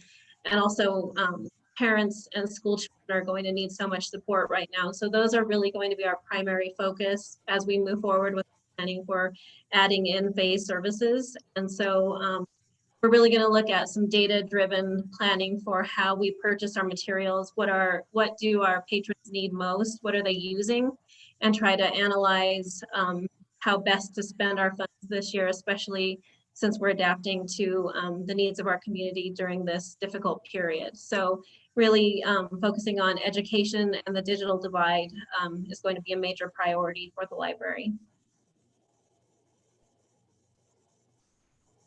Thank you so much for that. And really thank you for the amount of innovation that you've been able to put in with such a restricted, with restrictions, with staffing, with budgets, with hours. It's greatly appreciated. And I think that there are some things that can be carried into the future. I know that bilingual books and babies on YouTube is a huge hit with the community who utilizes that service. So I really want to thank you for that, and thank your team for all the work that they've put in, and the fact that you're still serving just as many people with these changes is really impressive. So thank you so much. I look forward to hearing more as we progress into the year. Thank you. Okay, senior services. Thank you, Chair. Senior services budget actually, thankfully, is substantially the same, slightly increased. And so we are fortunate in that regard. That said, we, like it as in libraries, had identified a need for supervisory positions that we won't, with this current budget, be able to hire in transportation and the other realms. Of course, senior services and under Director Rinaldi's vision and leadership has been able to respond to COVID-19 really nimbly with essential services to the homebound, as well as to people who no longer come for congregate meals. As you know, the entire staff has been retooled into Team A, Team B, Team C to support Meals on Wheels in a safe way. And transportation, essential transportation to the medical services. In addition, the youth specialist staff have joined in to help. And so the biggest difference you'll see in this budget, besides the other operating costs, which are similarly reflected to fleet here and IT, we see the large increase in the contractual and utilities line 241. That is a grant, and that can be used, Director Rinaldi can answer any specific questions about this, but that can be used to do things that senior services per AAA guidelines is no longer able to do, such as in-home supports. So we could potentially contract with a senior navigator, case manager, which we had been granted in previous budgets, and we're about to hire but couldn't, who some flexible funding, for example, to identify families that needs extra support and hire contractors to do that kind of in-home support as one example of how those contractual services could be used. That comes from, again, a grant from AAA, from the aging area on aging. And I think that's the major change. You'll see at the bottom, the senior recreation leagues is actually the Senior Olympics. And I think Andy can answer any specific questions about this. It is not being held, obviously, currently, but the Senior Olympics programs raise their own funds. And so if they do raise funds and if they're held, that budget would be increased, but it's essentially a grant, not a grant, but its own revenue source that may increase and if it's able to be offered. And with that, I'll stand for questions, as will Director Rinaldi. Great. Councilwoman Villarreal. Thank you, Mr. Chair. Andy, maybe you could explain what the transfers out was for this budget?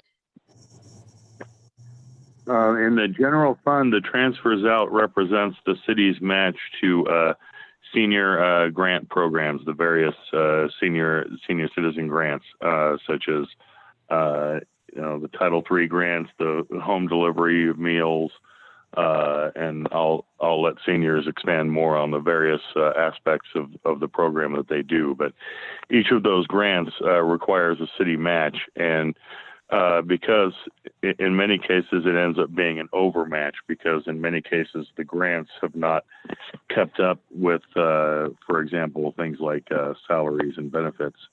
And so the city, for almost as long as I've been here, has really overmatched those grants, gone beyond the minimum requirement, just because the minimum requirement of the match is based on the overall grant, and the grants have not really kept pace with inflation or the cost of delivering services. Got it. Thank you for that. And then while I have you, Andy, the other operating costs in this instance for senior services, you said fleet primarily because of the vehicles. Yes, I believe fleet is the larger share of costs here, although of course there are IT costs as well, because every division, uses computers, uses phones.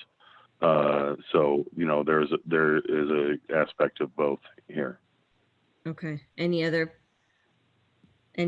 pieces that we should know about? Not in the case of senior services, no. That would just be fleet and IT services. Got it. And then that Fund 241, the Senior Citizen Grants Programs, is that a state grant? Chairman, Councilwoman Villarreal, yes. Okay. And that's all I have. Thank you. Okay, Councilor Rivera.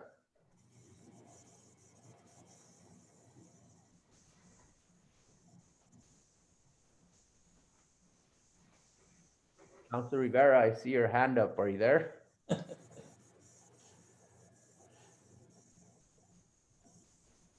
Okay, any other questions regarding senior services?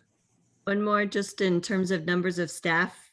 Yes. Oh, thank you. Yes. We have 60 of our staff, and we have 4 vacancies.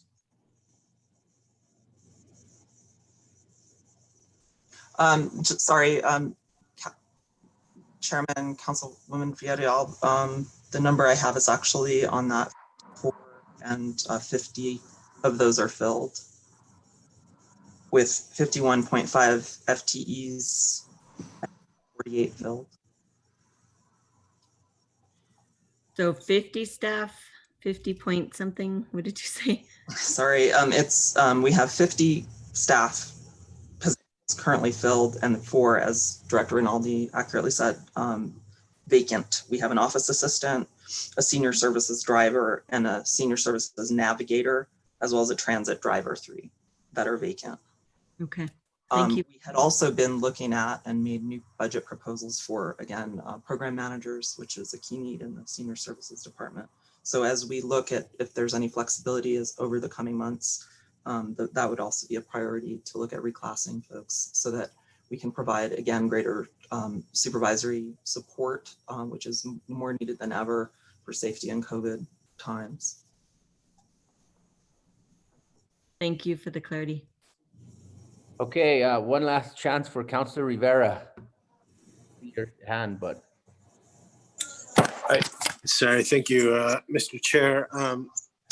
Ms. Ochoa, with regards to senior services and probably all your divisions, should we be expecting or anticipating less money from grants in the upcoming fiscal year? Have we heard anything about that? Chairman Abeta, Councilor Rivera, in general, we hope since the new grants division's been approved in finance, that we would actually see more generally in grants, although state grants, we have gone down, and you'll see that in Youth and Family Services last year, and we may go down again on our CYFD grant. I'll defer to Director Rinaldi to talk about what he's anticipating from our state grant from the Aging Network. Thank you, Mr. Chairman, Councilor Rivera. Our state grants, and it's a bundling of state and federal dollar that comes to us. We've seen a small increase, so that's been a positive thing. With we have several different grants with what is called the Title III, and then we've seen a little bit of a decrease in one of our federal nutrition grants. We also are being told that we should be seeing some of the CARES Act money being made available to us and whatnot. But one of the things that I mean with aging, I have the state and I have what is known as the Area Agency on Aging. Those two sources are always looking for additional revenues for the providers.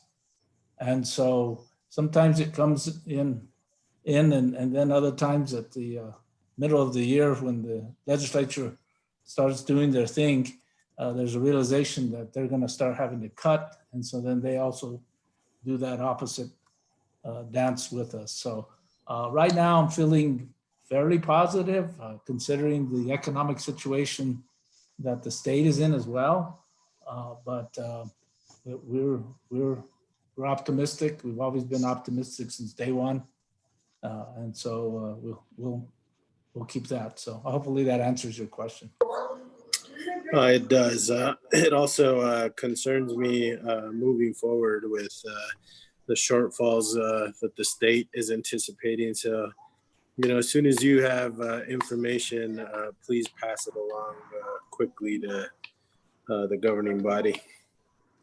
Absolutely, sir. Thank you.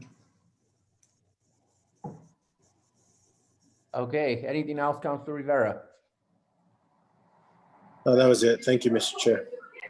Okay, then let's go ahead and move to Youth and Family. Thank you, Chair.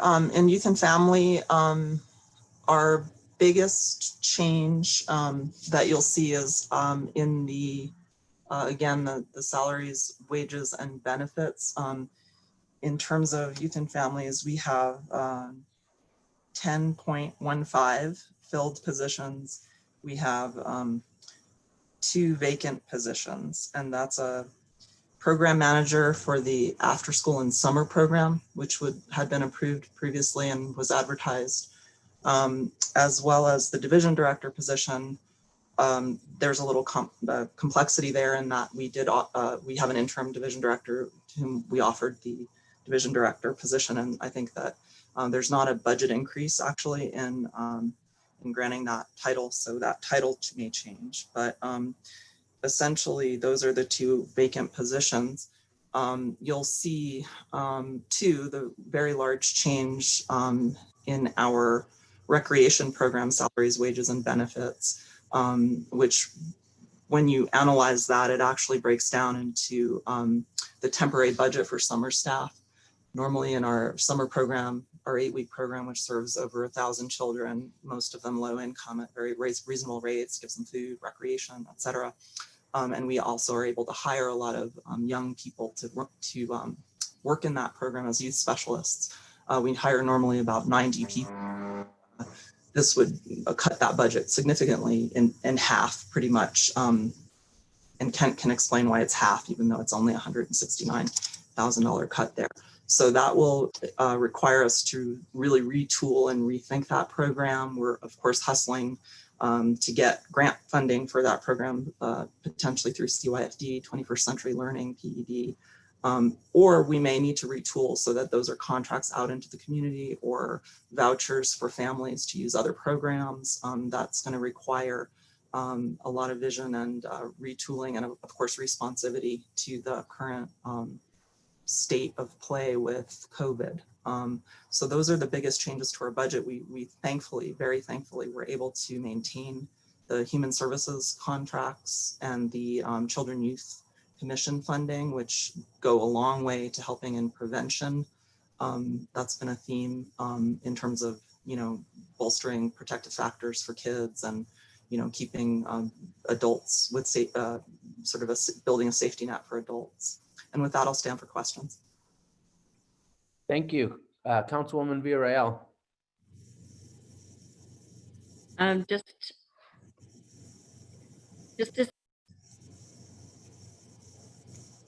Sorry, I was on mute. Just disappointed to hear that we know that summer programs didn't work because of COVID or weren't able to be held. But into the future, when things shift, I like your thinking, Director Ochoa, about vouchers for community members and other ways to provide program support. Again, here's another example of your department having to find grants, outside grants, in order to support city services.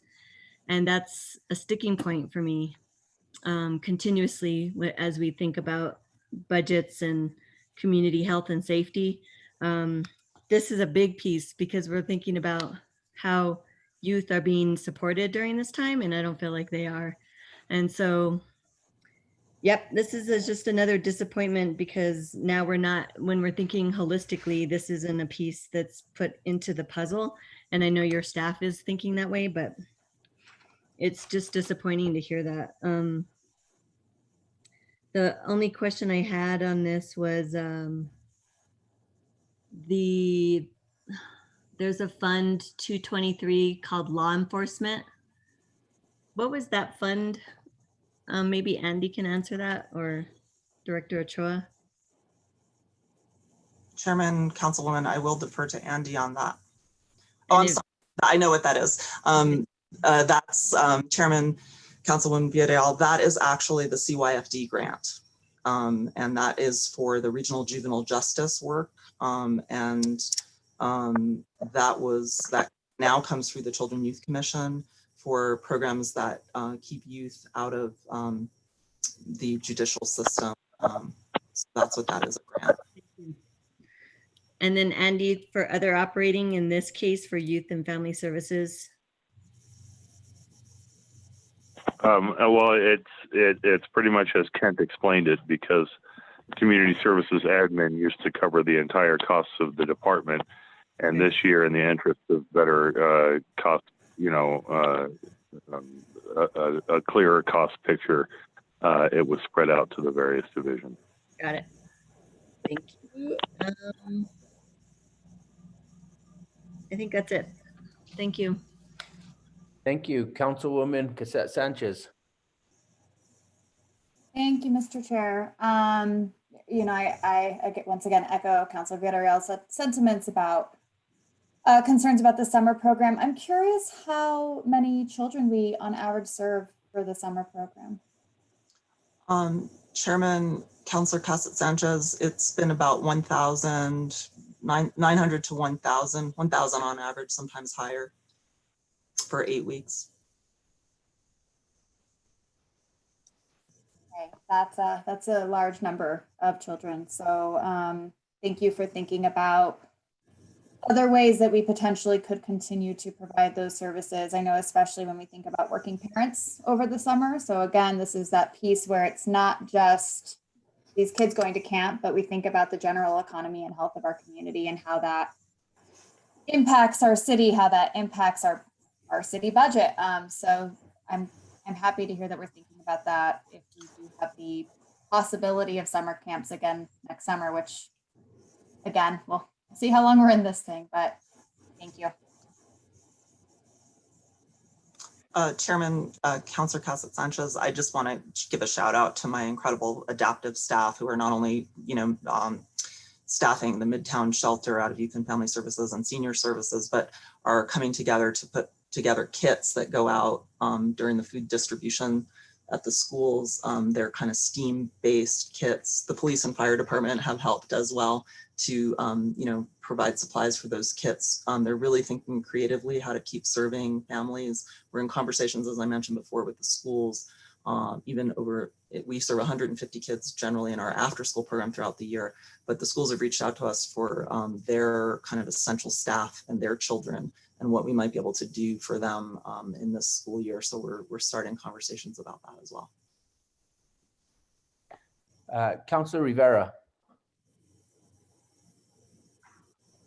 Thank you, Mr. Chair. Same question as before, Kira. Are we anticipating any reduction in grants? Have we heard from anybody saying we just don't have the money we thought we were going to? Or do we feel like we're still on good footing?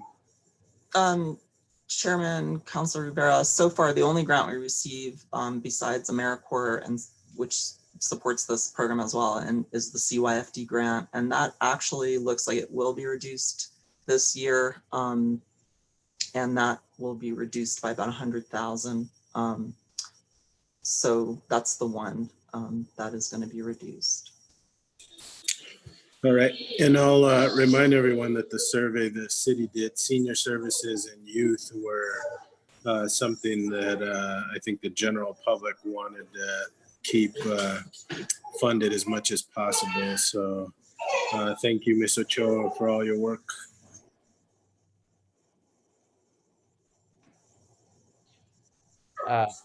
That's all I had, Mr. Chair. Thank you.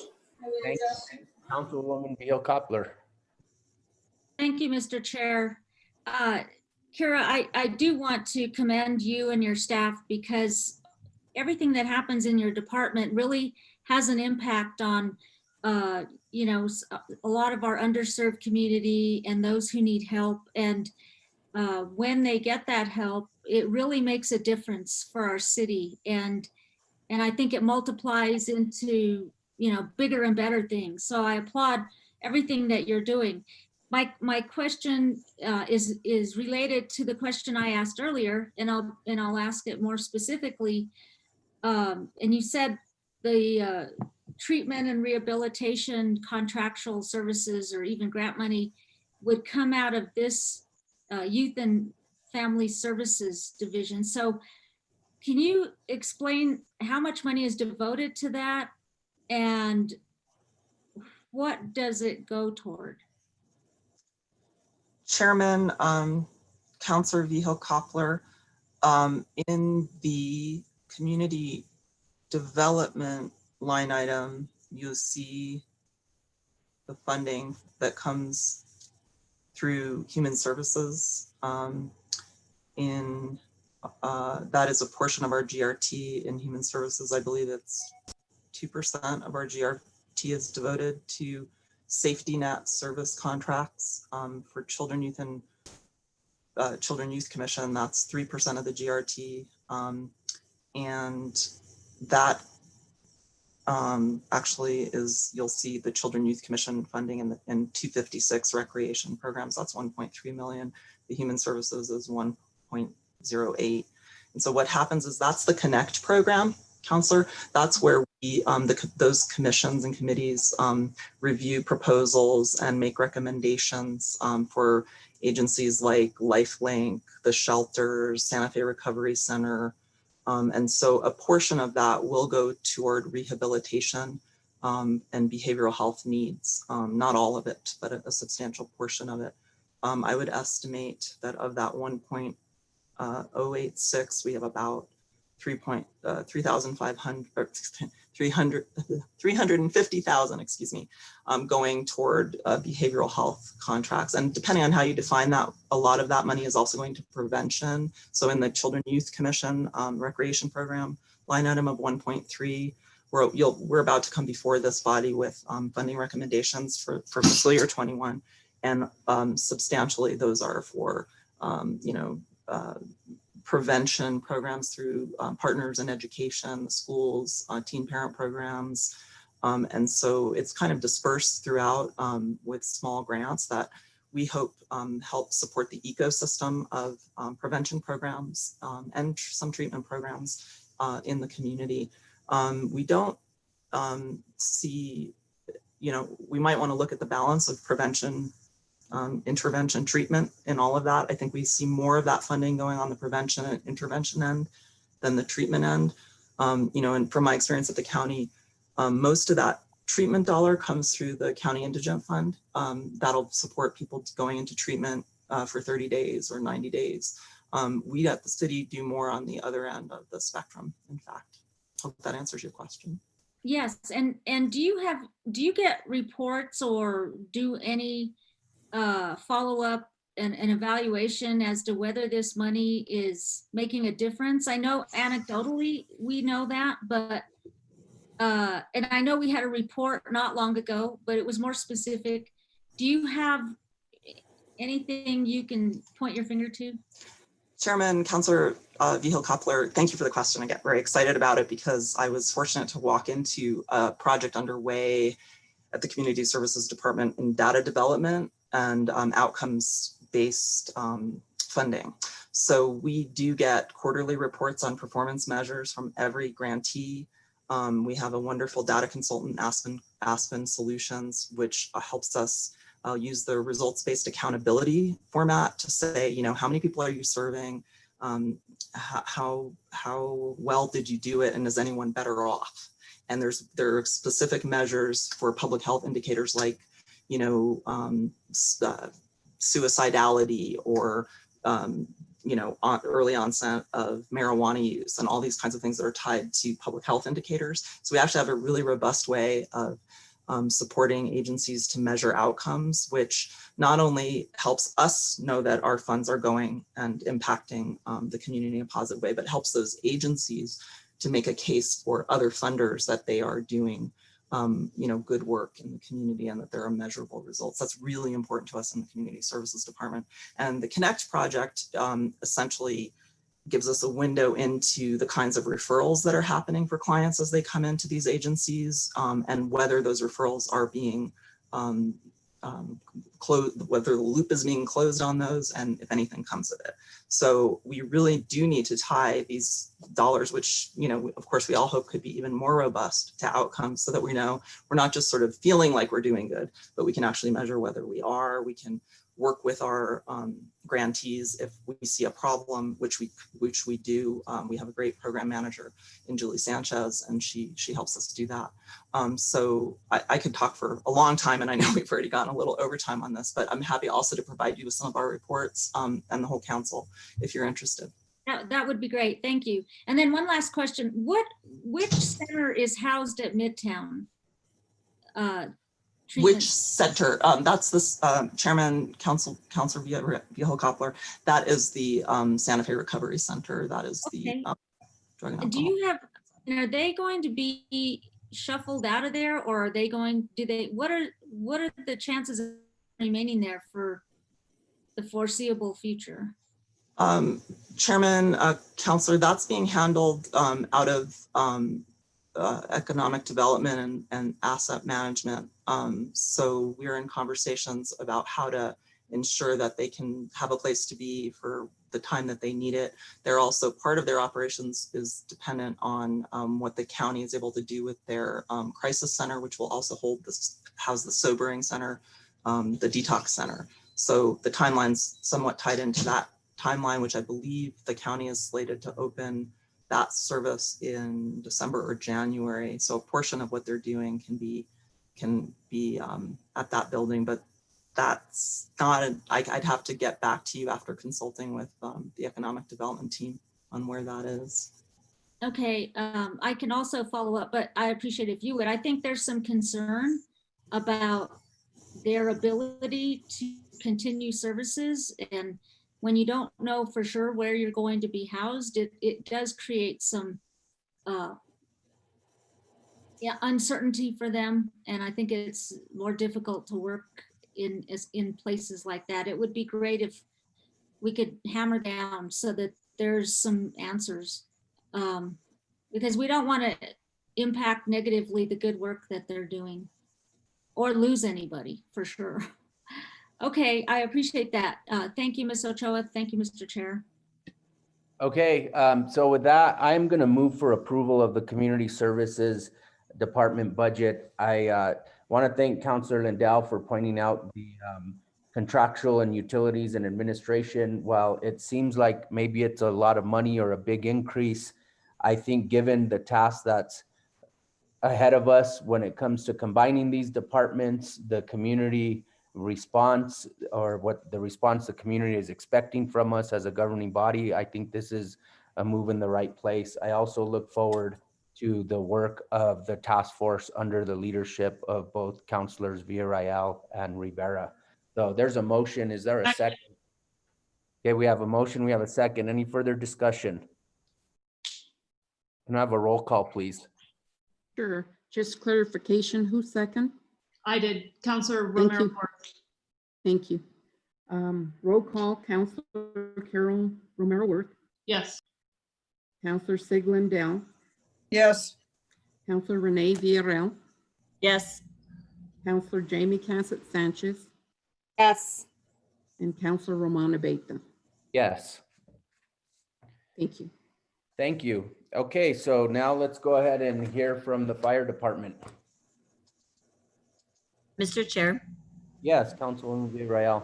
make sure whoever is supporting the screen sharing with the PowerPoint to place it in a full screen so people from that are watching on YouTube can see all of it, the entire slide instead of the panel on the left. Yes, good call. Joe, I guess, is that something that you control? Mr. Chair, councilors will work on it here in the next few minutes. Okay, thank you. Okay, fire department, Chief Babcock. Mr. Chair, members of the committee, thank you for this opportunity to present to you. Because the fire department is greatly funded at a high percentage of the general fund money, and the salaries and benefits being the majority of our budget, the goal of the fire department was to make reductions to our budget where staff did not have to feel a reduction or services weren't reduced. So we are able to complete our goal by not having to reduce staff, layoffs, or reduce services. As I go through the budget, I will share where services will actually have the potential of being better. And the three divisions that I will be sharing for will be administrative, support services, and operations. So in the slide in front of you is fire operations. This is an overall, I'm sorry. Wrong slide. I think that's the wrong slide, Mr. Loto. Yes, this is a slide.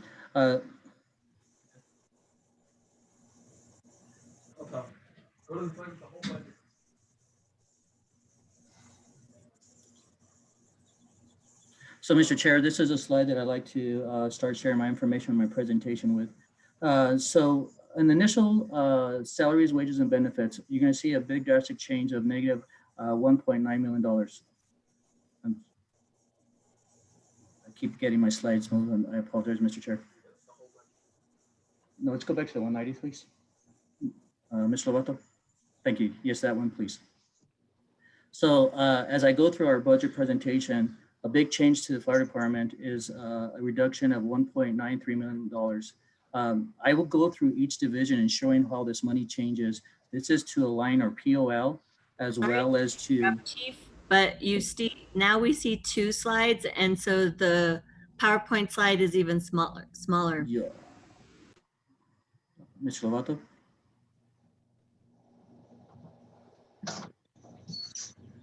I'm sorry, Councilor Villarreal, I don't have control of the slide. No problem.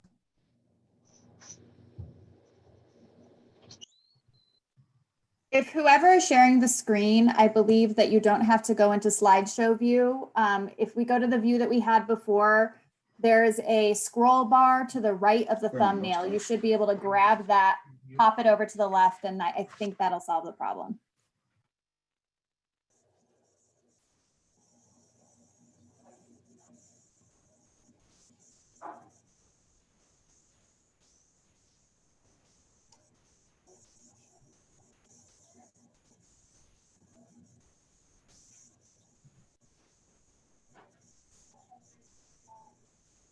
Ms. Lovato, if you could give me the slide that says Fire Department Administrative Division.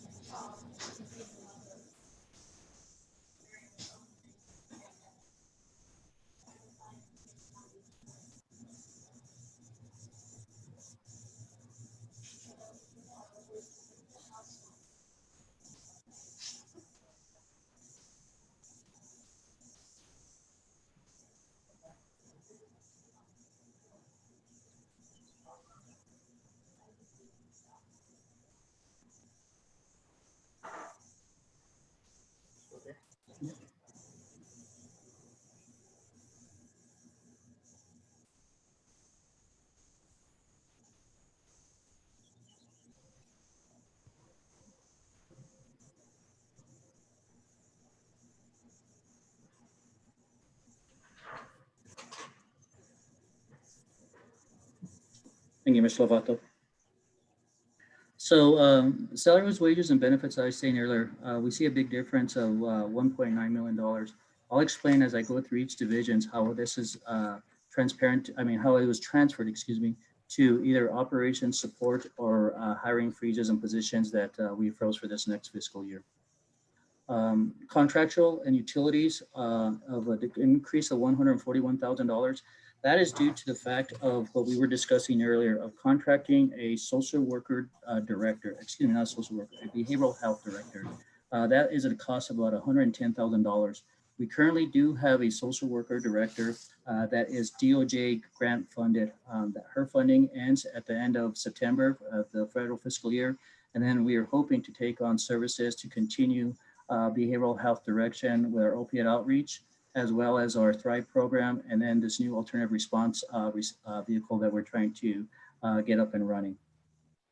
The $50,000 below that, that is a reduction of repairs and maintenance. It's repair and maintenance to buildings and structures, grounds, furniture, fixtures and equipment, and maintenance to machinery and equipment. A lot of this stuff that I'm reducing, we kind of have a buffer. The fire department is fortunate enough to have. You are a little lower energy than usual. Yeah, and so she was saying like, okay. Kira, you need to be on mute. Oh God, I'm sorry, guys. Some of this stuff that we're reducing and different general fund line items, I'm able to buffer with state fire fund money. So as I stated earlier in my introduction, the effect of our reductions are going to be felt at the administrative level. Services, the public will not see a difference in the service we're providing. So as I go down to the $190,000, that is basically to cover uniforms for our fire personnel, safety supplies, ambulance medical equipment, office supplies, and auto parts. Again, it sounds like it's a big jump of reduction, but the only reason I was approving this as we bring it forward to you for a final approval is because I do have a buffer with state fire fund money to make up these differences. Another big one is insurance that I'd have to defer to Andy of the $307,000.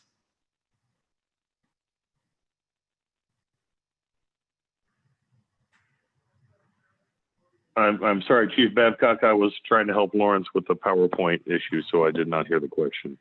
Just the deferring of the decrease of $307,000 for insurance. Oh, that's that the insurance costs are based on assessments. They're for insurance, so that's why you see them in insurance and not in other operating costs. But that's for the general liability, fleet and physical damage, and building and contents liability costs that are apportioned to all city departments based on a variety of factors. Thank you, Mr. Atkins. And then other operating costs, as been stated through other departments that they presented, is cost to other departments and services. The $140,000 for capital outlay, this is equipment that we purchase one-time cost expenses for our fleet mechanic. These are truck lifts, tire repair machinery, and heavy equipment machinery that we had a one-time cost for last year that is not going to recur this year. So that $140,000 reduction was for equipment purchases that we purchased last fiscal year, and we don't need that purchase for the following fiscal year. Earlier, when Kira was presenting, Councilwoman Casas Sanchez made some very good points that I want to emphasize with the fire department and how we're going to move forward. We are looking at EMS 3.0. That is a model where we have prevention and urgent response and then emergency response. I think it's very important that we attack the prevention response and we try to get people into services and into programs before we becomes an emergent response or even an urgent response. So as a fire department, we are currently starting a program with street outreach where we're going into encampments and trying to get people into services. So as I go into the next divisions of operations and support, I'll explain again the $1.9 million. And for the current one of administration division, I'll stand for questions.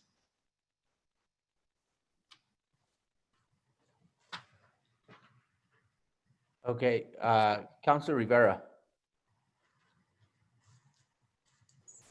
Thank you, Mr. Chair. Chief Babcock, you mentioned something about the social services contract ending in September. Do we anticipate getting that money back again, or are we going to fund it through the city budget? Mr. Chair, Councilor Rivera, we are not anticipating getting that refunded. We have applied for a grant, but we will not have that answer prior to the end of this DOJ grant money. Currently, that position is a quarterly funded by the county, and the city would pick up the difference with that $141,000. Now, keep in mind that $141,000 isn't for a total salary of a behavioral health director. It would also include behavioral health direction as well as case management. But to answer your question directly, we have applied for a grant to replace that funding source, but we will not know until after this DOJ grant has expired. So we are trying to not fall behind the 8 ball and have this funding source hard funded before we lose those services. All right, and then explain to me the difference between a medical health director and then a medical health provider. So the medical health director that we have in the fire department, basically we run under an MD's license or a DO's license. Our protocols for emergency response are under his direction, and the behavioral health director or behavioral health oversight would be dealing more with behavioral health issues, addiction issues, and mental illness. So it's just basically a specialty that this behavioral health oversight will provide for our protocol creation and for our programs such as Thrive, Opiate Outreach, and this alternative response vehicle. So is there a difference between the director who I think I heard you say kind of oversees the program versus an actual provider then who would go out in the streets and actually provide the services, or are they one and the same? Mr. Chair, Councilor Rivera, they're actually different, and thank you for allowing me to clarify that. So the medical behavioral health director oversees the program and helps us create protocols and reviews our programs to make sure that we are accomplishing what we're trying to accomplish. Case managers would be the person that's responding in the vehicle or out in the street. Currently, we have 3 case managers, 1 for Opiate Outreach and 2 for Thrive. So this case manager, that part of that $141,000 would fund would be a case manager that responds in this alternative response vehicle with a fire department paramedic as well as a police officer. So the case manager does the response in the street, and the medical director of behavioral health is something that oversees the programs. And I assume that's required by state or federal to have an actual MD to kind of oversee the program? Mr. Chair, Councilor Rivera, I don't know if it's actually a state mandate. I just know that because we don't have the expertise or the knowledge base at that level internally, that we don't want to make sure that we want to make sure that what we're investing to make a difference to community, that we are going in the right direction and not just trying to create this as we move the program forward. That makes a lot of sense. Thank you very much, Chief. Thank you, Mr. Chair. Councilwoman Villarreal. Thank you, Mr. Chair. What was the number of staff or positions filled for administration, and what were the vacancies? Mr. Chair, Councilwoman Villarreal, Our FTE count for administration is 6. We will drop down to 5 because I do have the assistant chief position that is an acceleration contract, and we'll be off the books in March or April. So we will go from an FTE count administration from 6 down to 5. Okay, thank you. And so the reason why that was the reduction on the salaries line item? Yeah, so there's two things of reduction line item. We were having people paid throughout the department in the wrong business unit, whether they were part of the funding from administrative division or paying people from operations or from support services. So the biggest reason for that reduction is to align the people in the right divisions, whether it be operations or support, to be paid out of the correct fund. And then the difference of those numbers would be the FTE count that are frozen. Thank you. And then the contractual was what you described in those positions that Councilor Rivera brought up? Is that what the contractual is under? Mr. Chair, Councilor Villarreal, that is absolutely correct. That the $141,000 addition would be the contractual for behavioral health oversight as well as case management. Got it. Okay. That's all I have for now. Thank you. Councilor Rivera. Thank you, Mr. Chair. I did forget to ask one thing, Chief. You gave up your assistant chief position to be able to provide funding to the new director of this department. What will that mean to you long-term? Because we know this financial crisis isn't going to last forever. So what does that mean to you in future years? Mr. Chair, Councilor Rivera, so with that position that we initially froze was part of the 22 positions I mentioned earlier to meet our 8% reduction. What that's going to mean to us is we are going back to 3 years ago model where we have 2 assistant chiefs. One will be a support in charge of support services, and then the other one will be in charge of operations. The reason when I came last year in front of the in front of the finance committee was because we provide such a large amount of EMS services. It's a very high rate. Just off the top of my head, it's about 70% of our call volume, and that is the trend across the nation. So in the past and for many years since the fire department has taken over EMS, we've only had 1 or 2 individuals provide all the required responsibilities and roles of EMS. That includes contracting our medical director, contracting our pharmacists, creating protocols, and then purchasing our medications. So what I was trying to do is grow out an EMS division and have supervision of a division. So what that would do in the future just slows down our growth in our EMS division. So this position's your medical assistant chief? Mr. Chair, Councilor Rivera, that would be correct. All right. And you're right, it is a big part of, I know what you do on a daily basis. So that does concern me, and I'll just leave it at that. Thank you, Mr. Chair. Councilwoman Vigil Koppler.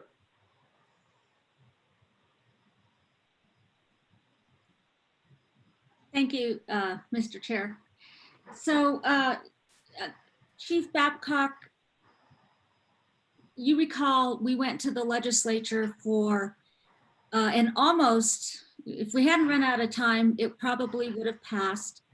And that is to fund or to get the PERA law changed to allow total contributions for firefighters to be credited for PERA service. And that we testified, I testified, I know Councilor Rivera testified as well, to the fact that we had those budgeted on the city side for contributions. So now with these cuts on salary, wages, and benefits, is that money gone? Mr. Chair, Councilor Vigil Koppler, it would be gone. So let me backtrack again. You're absolutely right. Fire department has always funded 100% of benefits, including PERA contributions. And because of the way the law is written, we are only able to we're not able to pay for 8.34% of the hours worked by our firefighters. So that 8.34% is about $233,000. We did ask for that $233,000 to be part of our benefit reduction just for 1 year, as we are anticipating and hoping when we go back into the legislature for session that law is passed. And we do have a way to make it only a 1 year time. And once that law were to take effect, we are able to refund those contributions 100% as our firefighters have earned. Well, that's good, because we worked very hard on getting that passed. We spent many hours and we got a lot of support. And I think that was one of the strengths in our testimony, was that we could back it up. And I know the legislators were impressed with that. And even though we ran out of time, we got some encouragement to come back this coming legislative season. And so I'm not sure, how everyone will feel about that, but I think it's important to be prepared and to know that, right now we don't have the monies, but I guess actually waiting or actually using the monies now and making sure that we will have to fund that in the future, because these usually the legislative bills that are passed and signed don't take effect till July 1st. So that may be, the timing may be okay. But I just don't want to be a come from behind in terms of presenting at the legislature, where, we do get asked those questions. And I think it shows a sign of commitment, or it did show a sign of commitment from the city to the when we testified in the various houses and Senate. It showed that we had a commitment to this, and I hope that we can still demonstrate that, even though, we kind of took the money. But I still see that there's a way to get this done. So I appreciate you answering the question. Mr. Chair, Councilor Beal Copper, thank you. This was very important to us also, because I believe strongly that firefighters' PRA contributions need to be fixed. And prior to bringing the budget forth and the budget that we presented to the mayor and the city manager, I met with union leadership to make sure that they were okay with the budget I was presenting and regarding their PRA contributions. Because there are certain revenues that I am anticipating that we'll be able to collect. That's where I have kind of like an umbrella to make up that difference for that $233,000 that is part of the PERA contributions that are being funded right this time. And then just another point of information to remind everyone: firefighters don't get Social Security benefits, and consequently, they don't have, other than PERA, any other avenue other than, of course, deferred comp, but they don't get Social Security benefits. And it's kind of, I don't know, it's a little bit short-sighted, but that's just the way it is. And so getting full service credit for the time they put in with the city is important. So thank you very much. Okay, thank you, Chief. Let's go ahead and go to support services. Thank you, Mr. Chair, members of the committee. So support services, I stated earlier, that $1.9 million of realignment of the POL, $274,000 was for support services. That was part of the salaries that were coming out of the administrative budget and should have been correctly put into support services. And this again is to just realign our POL. The $33,000, that's due to not having to have a contract due, because we are unable to have an academy this next fiscal year, a fire academy. So that was a contract that we would do, we had with our psychologists to do our psychological testing for our cadets or our future firefighters. So that is where that $33,000 reduction comes from. The $157,000 is, again, not having an academy. We are eliminating supplies such as bunker gear, operating supplies, safety equipment for them, PPE, uniforms, books. Those are all expenses that go along with a fire academy. And as I just stated, because we are not having a fire academy, those are the amounts of funding that we were able to reduce. The other operating costs of $45,200. Again, that's I'm sorry, I jumped a line. The insurance stayed the same of $81,999, and then other operating costs of $45,000 reduction. I'll defer that to Andy again.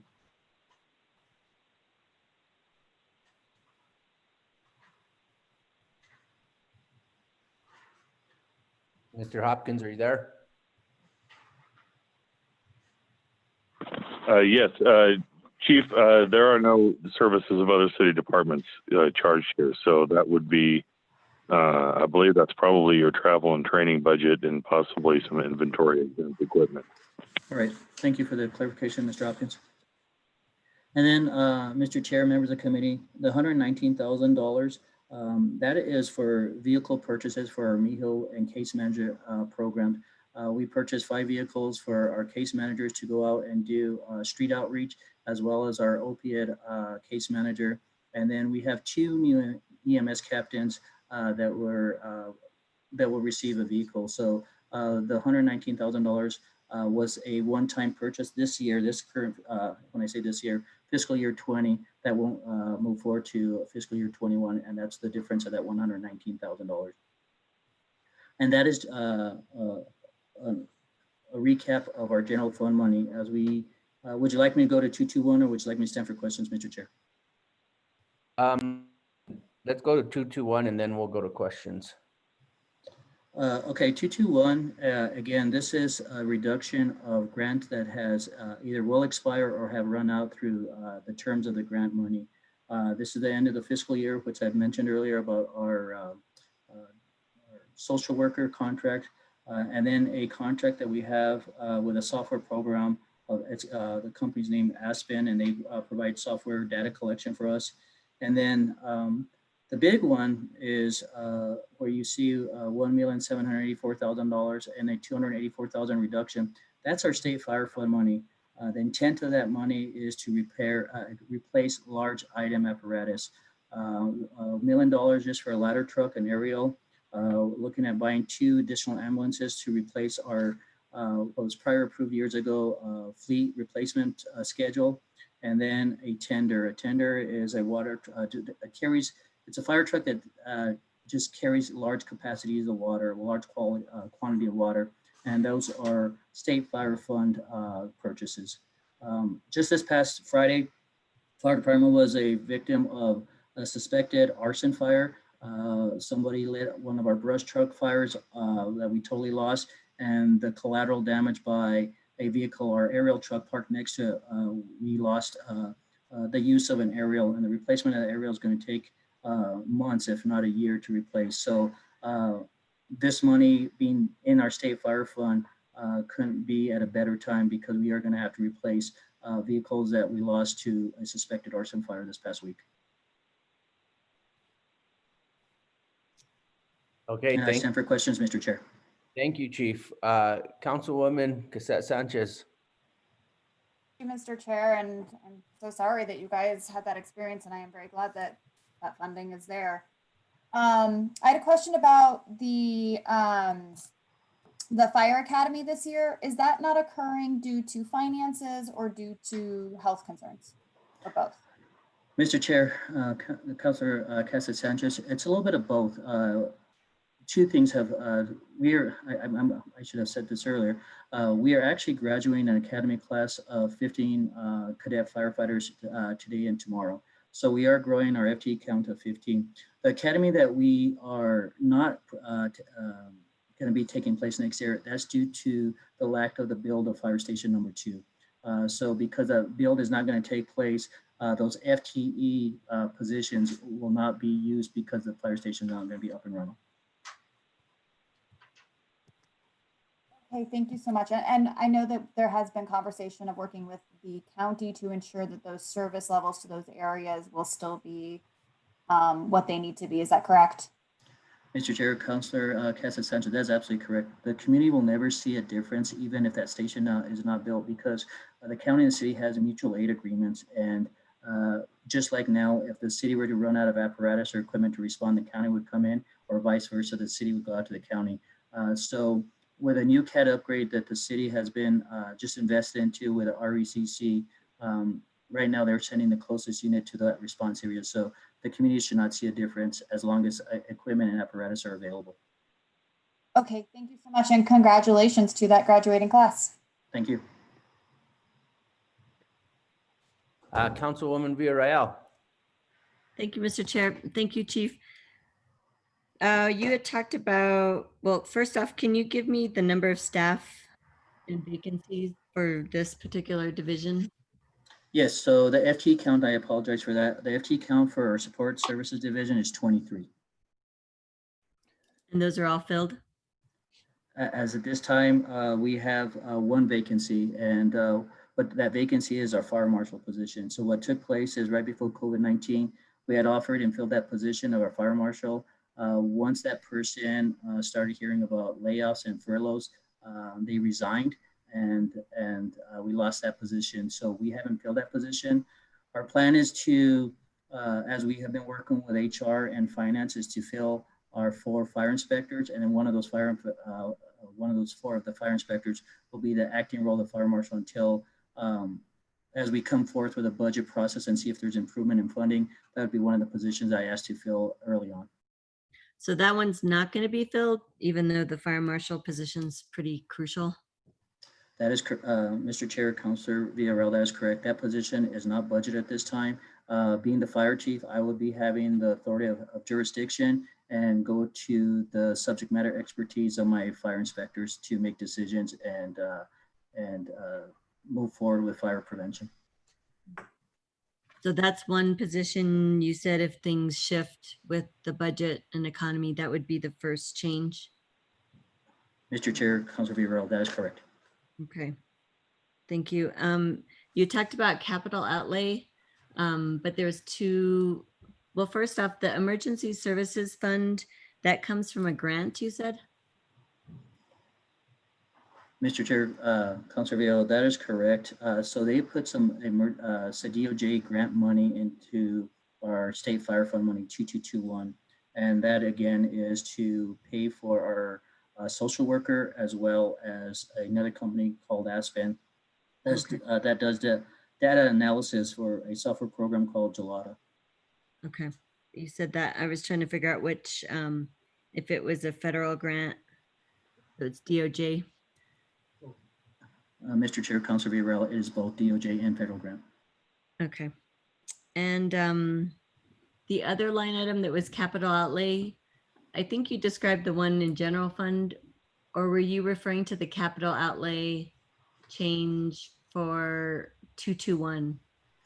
So, Mr. Chair, Councilor Villarreal, I'm sorry if I made it confusing. So in the general fund, the capital outlay, that was to purchase the vehicles for our case managers in MIHO and Thrive and Opiate Outreach, as well as our EMS captains.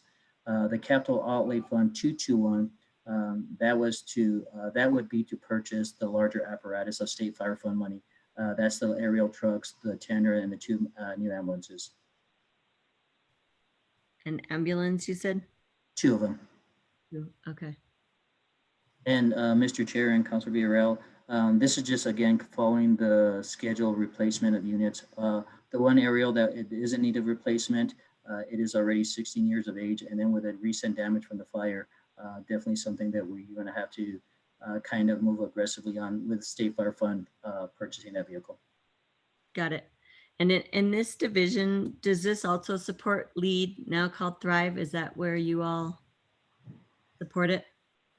Mr. Chair, Councilor Villarreal, that is correct. It'd be 2 case managers and administrative assistant are under support services for our LEAD and Thrive, the same program.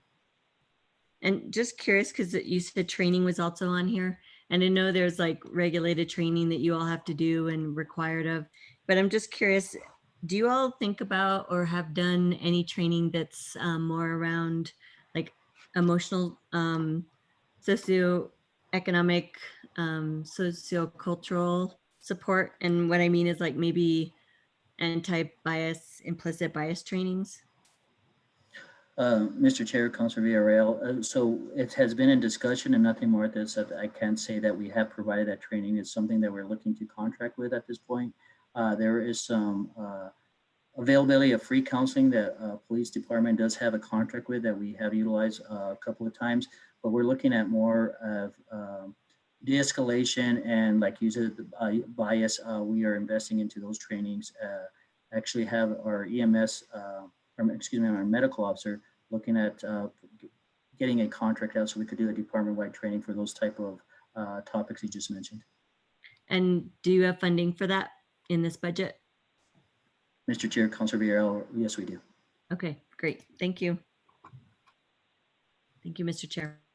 Okay, Councilwoman Vihil Coppler. Thank you, Mr. Chair. Chief Babcock, you mentioned the arson fire truck, and I think you mentioned the one being driven now and that was going to be my question, and I just want to be sure. It's a truck that's 16 years in service, and I think it's at Station 4. And does it work right? I mean, I know that's a lot of wear and tear on that truck. And is it safe? I mean, if it goes to a fire or wherever you all go, will it do the job? Mr. Chair, Councilor Vihil Coppler. Yes, it is an old truck.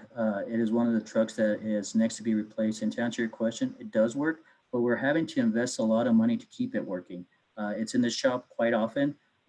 We have a very good daily checklist that our crews look for issues. And it's not that they're looking for issues, but to answer your question, can it respond safely?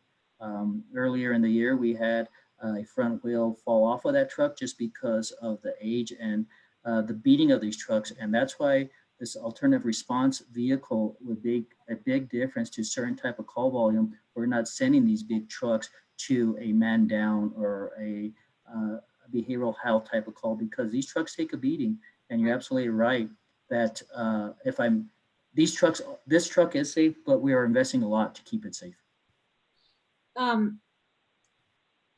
So is that why you said we need to get post haste the replacement from the State Fire Fund?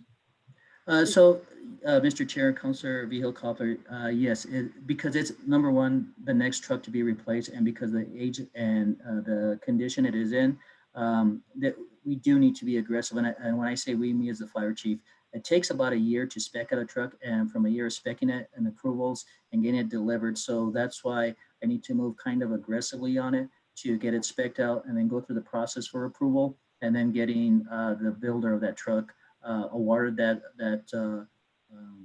contract, and then seeing it get built and then delivered. So that's why I mean about aggressively, because of the time frame it takes to get those types of trucks delivered. Okay, and then my last question has to do with inspections. And I just want to know your thoughts about keeping up with inspections of short-term rental permit requests. Mr. Chair, Councilor Vihil Coppler, I appreciate that question, because currently my fire prevention division has 2 inspectors.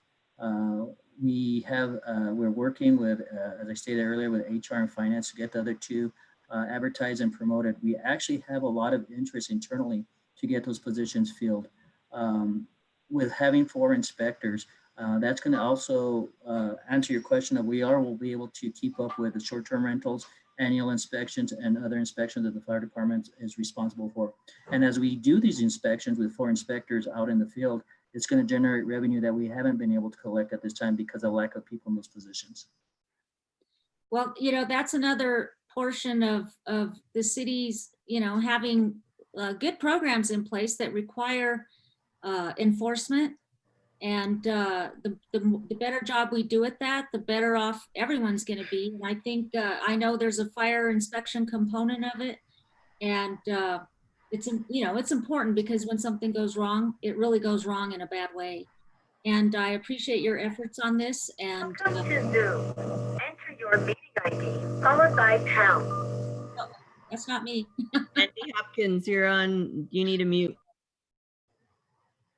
Anyway, Chief, what I was going to say is, they don't want me to talk. Anyway, what I was going to say again was, when, all of the parts work together like a puzzle, not just with short-term rentals, but with, many other things that we do. And when we're not like on target with it, it just slows everything down, and time is money. So, we do have siphons of money somehow being taken away and lost. But I appreciate your efforts, and thank you for everything that you do. Thank you, Thank Mr. you. Chair. Okay, thank you. Councilwoman Cassette Sanchez. Thank you, Mr. Chair. Chief, is this the appropriate time to hear a little bit more about the alternative response vehicle and that proposal? I know it's been alluded to a few times, but we haven't dove into detail with it yet. Sure. So, Mr. Chair, Councilor Cassette Sanchez, we've been talking about this model for many years now, and if anything positive with COVID-19, it actually makes you do the changes that you hesitate because you fear failure. But actually, it's just given us the opportunity to. I've been researching Colorado Springs Fire Department with this model, and they've had great success. So our peak call volumes start about 11 o'clock and end about 10 o'clock. And in those peak call volumes, the three major type of calls that our units respond to are behavioral health, man down, addictions, and I'm sorry, I'm sorry, my mind just went blank. Addictions, behavioral health, and man down. Those are the three calls.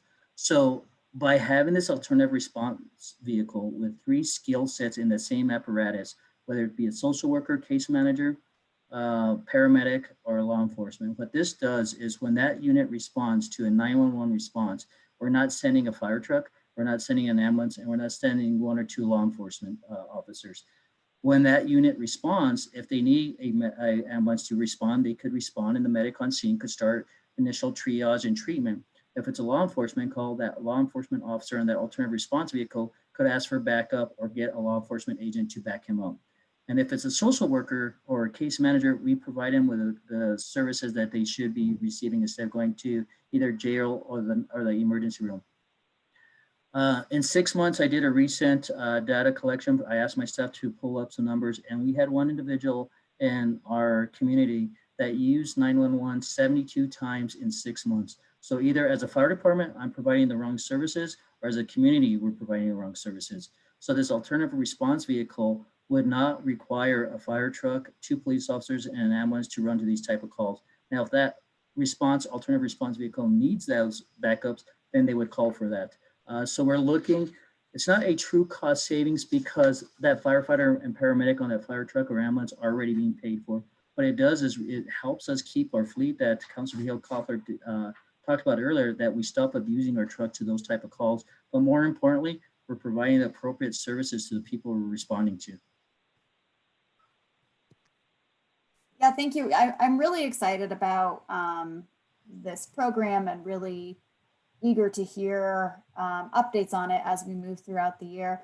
Is there, at this time, are we only planning on one of these units to be available? Mr. Chair, Councilor Cassette Sanchez, that is the talk at this point. It could be changed with this task force that takes place, and they could have other recommendations. But just looking at PDs and fires peak hours, we are looking at either 5 8-hour days or 4 10-hour days. And we're just looking at the data that we're collecting right now on what our peak hours for that call type volume would take place.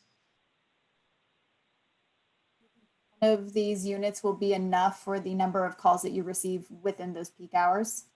Talking to one of my chief officers who is our subject matter expert in-house on behavioral health, in one of his comments in the emails he sent me, he believes that this one unit will be at 100% capacity immediately because of the need and the type of calls that our crews are responding to. Okay, so it does sound like that potentially as we move forward with looking at the merging of these departments into the community health and safety, and as we are, continuing that conversation that we had with community services, that really as we're assessing community needs, we may be in need of more of these units. Would that be a accurate thing that I want to look out for? Yes, Mr. Chair, Councilor Cassette Sanchez, I think the data is going to prove that. I think the data is going to show that fire trucks could be available to fight fires. Ambulances could be available to go in true emergency calls. Like I stated earlier, this re-imaging of public safety, both fire, police, and now community services, I think is a great opportunity. As I stated earlier, and EMS 3.0, there's prevention, there's urgent calls, and there's emergency calls. And when we have many times out of the day, we run out of ambulances for calls, and there's a small delay. Our crews are really good about getting in service as quickly as possible to respond to that call. But I think this is going to give opportunity by this type of alternative response where our apparatus are available for the type of calls they should be responding to. Off the top of your head, and you may need to get back to me on this one, do you have an idea of the percentage of calls that are what I categorize really in this public health, as you mentioned, with the behavioral man down addiction? What percentage are going to be really emergency medical services, and what percentage are traditional firefighting calls? Mr. Counselor Kansas Sanchez, I apologize. I do have that data. I just don't have that data in front of me. So I'll be happy to follow up with that information to you once I get back into my office. Okay, that'd be wonderful. And kind of in the same vein, almost the other side of the question is, what percentage of calls overall do you think are essentially related to some of these broader public health issues? So for example, somebody needs emergency medical services because they're overdosing, or somebody has lit a fire in their house because of drug use, or we have other mental health issues. So I would also be interested in looking at where those overlaps are as we move forward, and really assessing what the need for the different levels of programming we have across our different potential divisions in this potential department. Mr. Chair, Councilor Cassett Sanchez, I think you're absolutely right on about how a lot of these calls do overlap to either behavioral health, addiction, or man down type calls. I will gather that data for you, and I will forward that report to you. Wonderful. Thank you so much. Okay, anything else? Okay, Councilwoman Villarreal. On that same point, I was actually going to ask the same questions that Councilor Cassett Sanchez just asked, because we consistently talk about this in budget hearings since I've started, about percentages of calls and support you all give for actual firefighting, like putting out fires, versus medical response calls. And I would like to see the data too. I think that data-driven responses is really important to like how you reimagine your department. And, I'm sure there'll be some staff members that won't really feel like that's where they want to go. But if you're looking at the percentage of response, like you just said, behavioral health, man down, addiction are the main calls, then maybe that's where firefighting is actually firefighting, or medical response actually goes towards. But again, the data will show it, and I would love to see that. And, other places in other parts of the country are actually repositioning themselves for that kind of response. Yes, Mr. Chair and Councilor Villarreal, you're absolutely right. So because the fire department, our staff, our crews are cross-trained as either EMT basic level at the lowest level of EMS response up to paramedic level, and also our firefighters, because I stated earlier, the trend of EMS calls across all fire departments are what they respond to EMS type calls. So because of code enforcement and regulations and fire code, our fire call has gone down. As I say that though, just this last week, we had 3 big fire calls, 1 at our training grounds and 2 structure fires. And then 4th of July, we weren't busy with calls, but we were busy with complaints. But you're absolutely right, and I will get that data showing the difference from call volume type, fire call types to EMS call types. I'd actually like to see it over a period of time, not just like the past couple years. I'll get it over a time frame of several years so we could compare. 10 would be nice, but I don't know if you have the data. Thank you. I'll see as far as I could go back. Councilor Rivera. Thank you, Mr. Chair.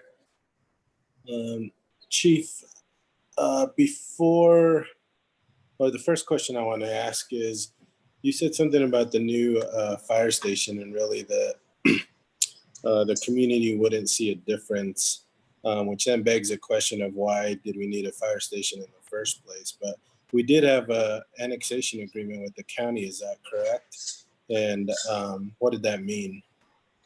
Mr. Chair, Councilor Rivera, you're absolutely right. So the annexation agreement between the county and city, part of the agreement was that the city would provide EMS and fire service to that district, that location of town where the city took over annexation. What I mean about the the community not seeing a difference, it's just because of mutual aid agreements. Doesn't mean that that fire station should not ever be built. The call volume out there right now is minimal, but with the new economic growth out there with 2 large apartment complexes that I'm hearing is going to go in that area, the call volume is going to go up. This is also going to create some renegotiation between the county and the city because of us not meeting our obligation of response to that area. Again, when I say it's not going to mean a difference, it's not going to mean a difference for the person calling 911, but as that area grows, it could make a difference. And just a little bit of delay of the location of where that apparatus is responding from. So you're just talking short term then? Mr. Chair, Councilor Rivera, that is correct. There's definitely a need for a station out there, of course, sooner than later, not only to meet the obligation of the annexation agreement, but because there is going to be potential growth out there. Yeah, thanks. And then as far as data being collected, you know as well as I do that many people drive by a homeless person and call a man down, and then our units respond and find out that it's a diabetic emergency or a stroke or a heart attack, cardiac arrest, something like that, something other than just a man down who's intoxicated. So are we keeping data on that as well, or will we moving forward? Mr. Chair, Councilor Rivera, we definitely will move forward. And as we are currently collecting data, as is a unit is dispatched to a certain type of call, that data is collected. And then what the actual call type is, that data is also collected. Okay, do we have that data available now with the other data that Councilor Cassett Sanchez and Councilor Villarreal asked for, or is that data moving forward? I believe we do have, Mr. Chair and Councilor Rivera, I believe we have that data, but before I misspeak, let me reach out to my staff to see if that is truly available before I promise you something I can't deliver. Okay, if not, I'd like to see that data moving forward. I think it's a good idea, but just want to make sure that we're not missing those critical calls because we want to save our larger vehicles from some wear and tear. So thank you for that. Thank you, Mr. Chair. Okay, thank you. Let's go ahead and move to operations.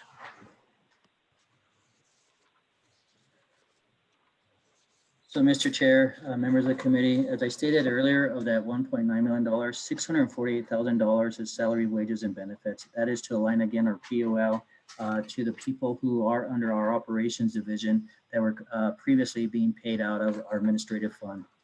So that is the difference of that increase there.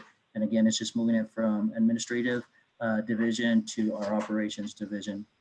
Under operations, we did not have any contractual or utility costs, and same with repairs and maintenance. All of repairs and maintenance are under our support division. Supplies, the $35,000, again, that is uniforms for our wildland division, safety supplies, and office supplies and operation supplies. Again, the reason I'm not too concerned about that drastic drop is because I do have a buffer by being able to utilize state fire fund money to make up that difference. The insurance, again, is insurances that I would defer to Andy, as well as other operating costs. And Chief, how many positions do you have in operations? I apologize, I keep forgetting I have it right in front of me. For operations, we have 140 positions. So I didn't say this earlier, but we are going from, we had last year 197 full FTE positions. And of that 197, we actually had 16 more temporary positions. When those temporary positions run out of their funding source, we go to 197, but 6 of that 197 are funded from the airport. So the fire department was moving from a FTE count of 191 down to 169. So to answer your question, Mr. Chair, I apologize again for rambling on. For operations, we have 140 positions. And do you have any vacancies? Mr. Chair, we do have some vacancies. What's that? We would have 17 vacancies of this 140. Okay, questions of the chief on operations?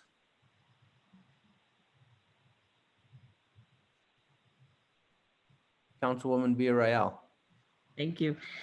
Just a question on the, let's see. Hold on, I'm in the wrong. For operations for the other operating, maybe Andy can answer this. The increase was 63%. Just curious which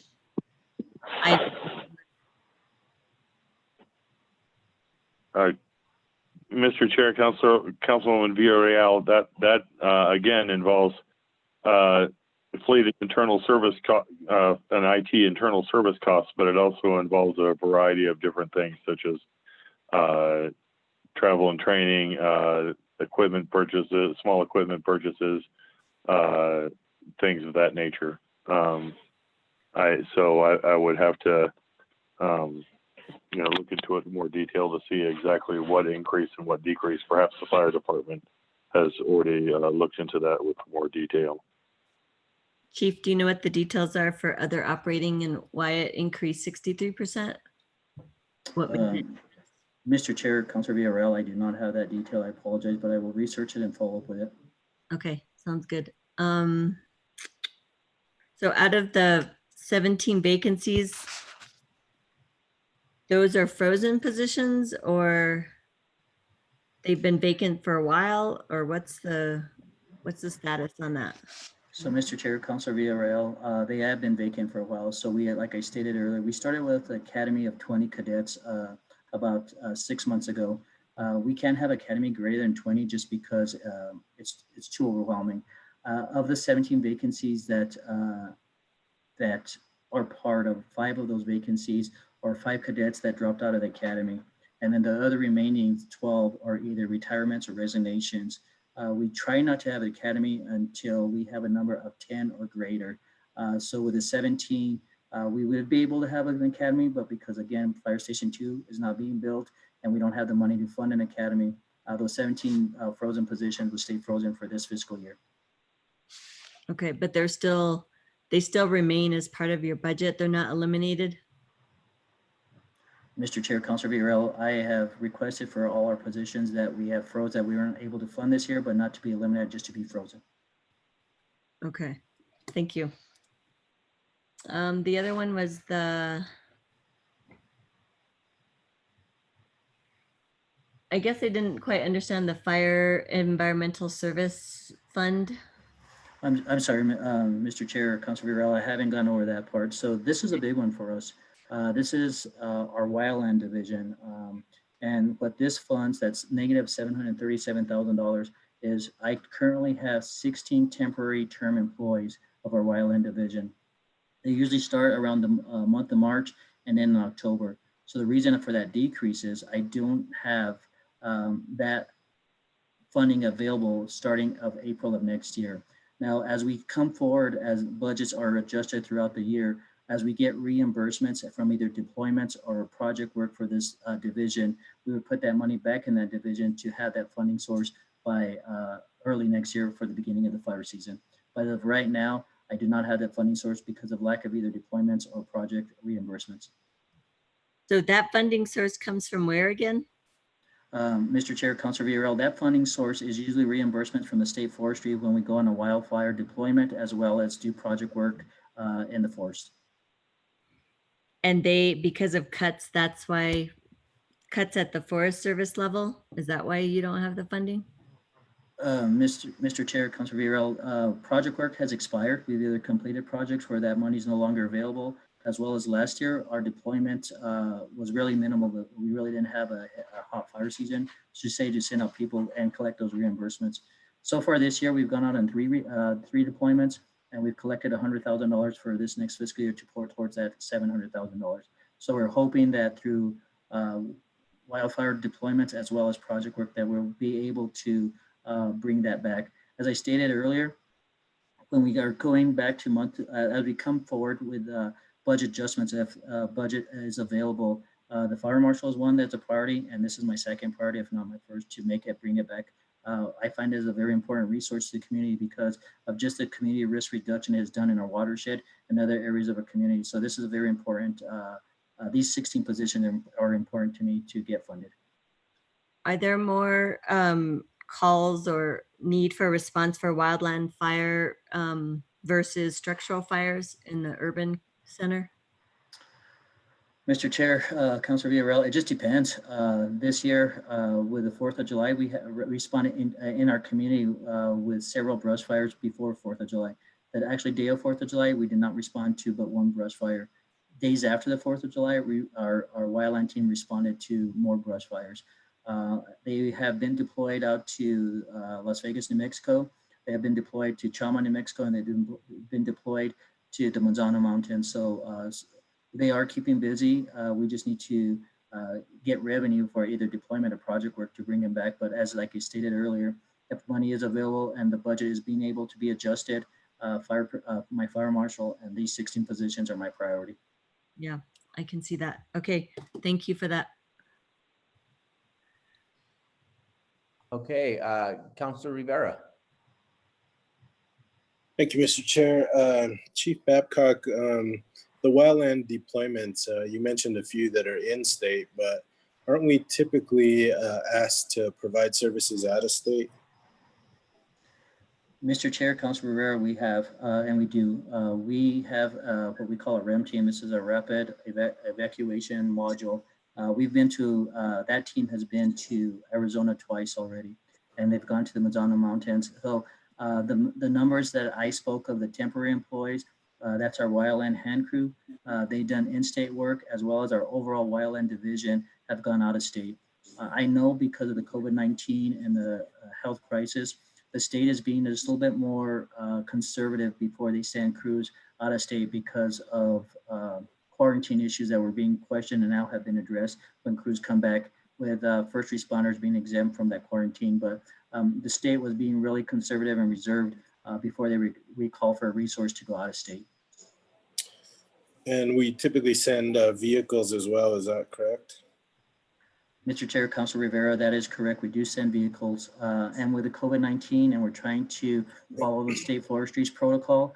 We are actually sending 1 or 2 additional vehicles to keep the crews separated during their commute to the fire location. Excuse me. So the reimbursement model, excuse me, is typically higher than what our cost is that correct? Mr. Chair, Councilor Rivera, that is correct. So I have been working with the finance director, Mary, on how we are getting how the fire department, when the fire department sends out a resource, those overtime expenditures and other expenditures for lodging and food have been coming out of the fire department funds. We are working with finance to get that reimbursement money back into the fire department funds as a reimbursement and as a revenue. So for an example, on a 14-day deployment, just our REM team, we make in profit about $35,000. And that typically goes back into the general fund, not necessarily into your budget to refund these services again? Mr. Chair, Councilor Rivera, that is accurate, yes. All right. Ms. McCoy, is there any way that, again, this is a program that seems to kind of feed itself. Is there any way to make sure that those reimbursements come back to continue to fund the program itself? Mr. Chair, councilors, yes, that is our goal for this upcoming year. As the chief mentioned, this is likely one of the items that we'll be bringing forward as a budget adjustment in the coming months as we do receive the reimbursement from this season. So as we do that in our new Munis system, we can track the revenues associated with these expenditures in our project ledger system. So then we, ensure that the revenues do fund these particular expenses. Yeah, I think that would be worthwhile. And I know there's many fires in Nevada right now. Have we been asked to participate in any of those yet? Mr. Chair, Councilor Rivera, we have not been asked to, they haven't asked for a resource order for us to go to Nevada.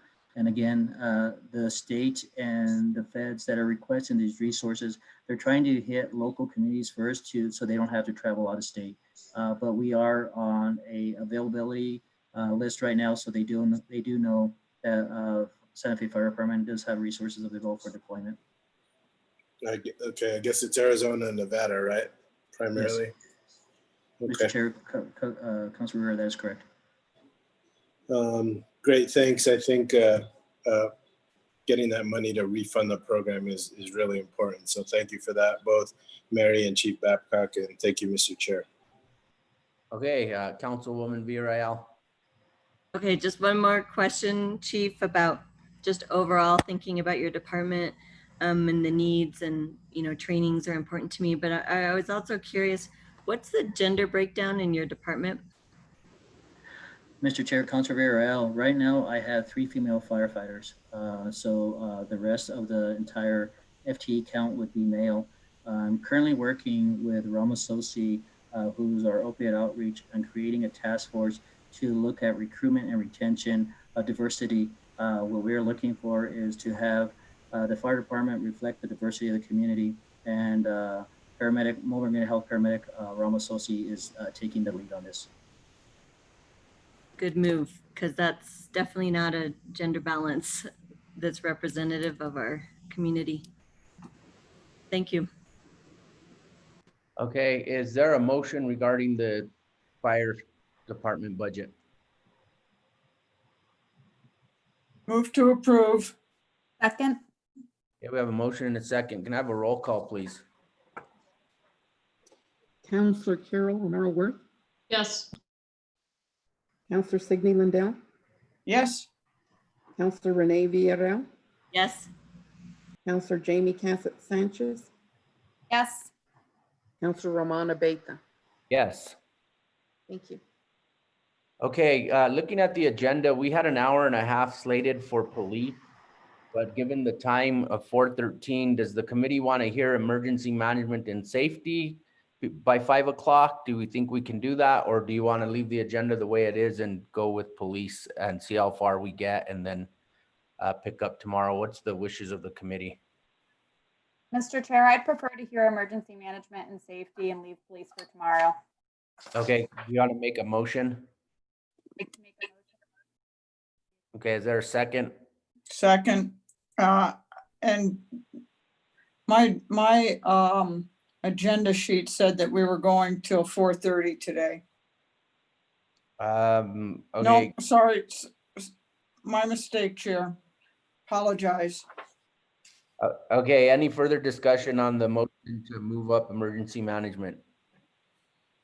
So just for clarity, Mr. Chair, you said we'll go to emergency management for today and then move police, since that will require more than an hour. Yeah, I think we'll move police to tomorrow. Okay, So even if we finish before 5, then we'll be done for today. thank you. Okay, can I have a roll call, please, on the amendment to the agenda? Counselor Carol Romero Worth, Counselor Carol Romero Worth, Counselor Signey Lindell, Yes. Counselor Renee Villarreal, Yes. Counselor Jamie Cassett Sanchez, Yes. and Counselor Romana Beta. Yes. Okay, so let's go ahead and hear from emergency management.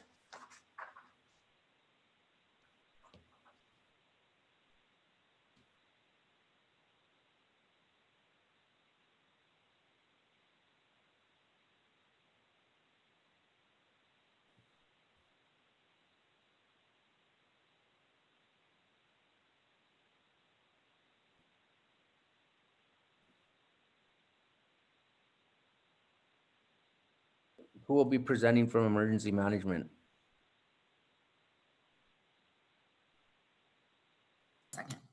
Mr. Chair, Kyle Mason will be presenting today. Okay, Mr. Mason, are you ready? Hello, everybody. I apologize. I was watching the YouTube stream and then there was a little bit of a delay. So I'm ready now. Okay. As you can see, the emergency management mission, with this new adjustment, we are expanding our mission. Not only are we looking out for the constituents for the city, we will be, if budget goes accordingly, we will be also taking in the safety office and the staff that entails. So we're excited to include in our mission the safety of the city of Santa Fe staff, including trainings, exercises, things like that. As you can see, we'll be operating on a 15% furlough for myself as the director of the department, and then 10% furlough for the pay periods for everybody else. But there are no budgeted cuts or layoffs at this time. That being said, as you can see on the screen, this is just kind of the truncated version of our budget. We will be seeing a percent change in the salaries and benefits. My understanding of that change is that my position is directly paid 50% from police and 50% from fire. So this was just a correction in that. Contractual and utilities, we are reducing based on contracts that we're really trying to do our part as a small department. As you can see, we lowered the 221 total by 67%. I did my best to remove all of those unessential things.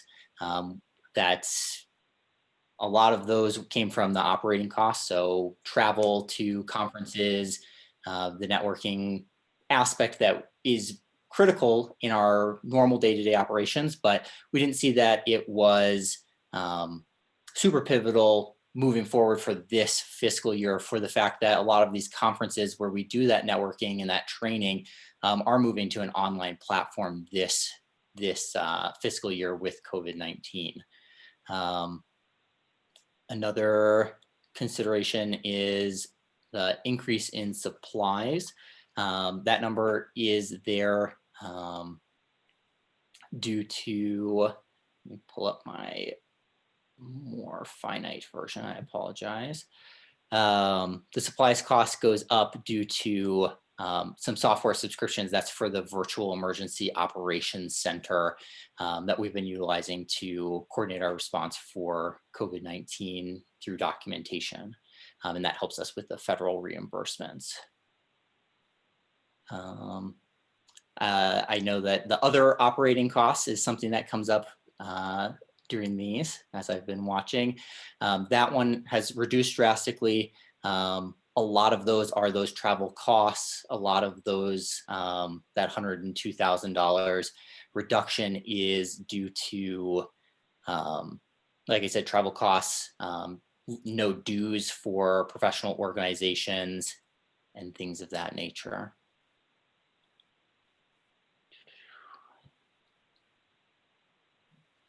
Here. Okay, did we lose the screen that shows in case there's questions? Yeah, I was not sharing my screen originally. I can do so if I get the permissions. Is finance controlling the share screen? Mr. Chair, Counselor, yes, we are. We've had some technical difficulties at this time, as you can see. So Kyle, would you mind sharing your screen? Yes, I have to allow permissions on my device. One moment, I apologize.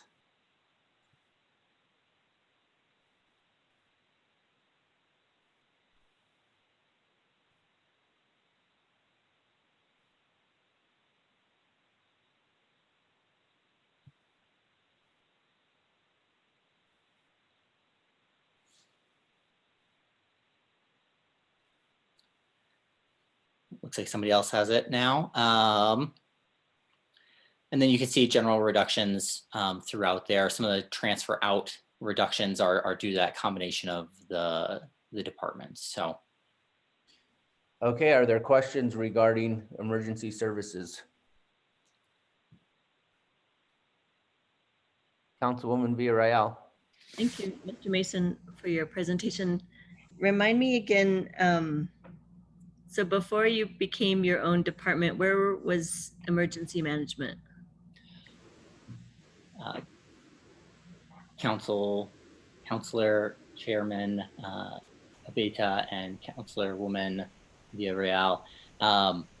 As far as I've known, previous to me and previous, the emergency management department has always been under general government, reporting directly to the city manager.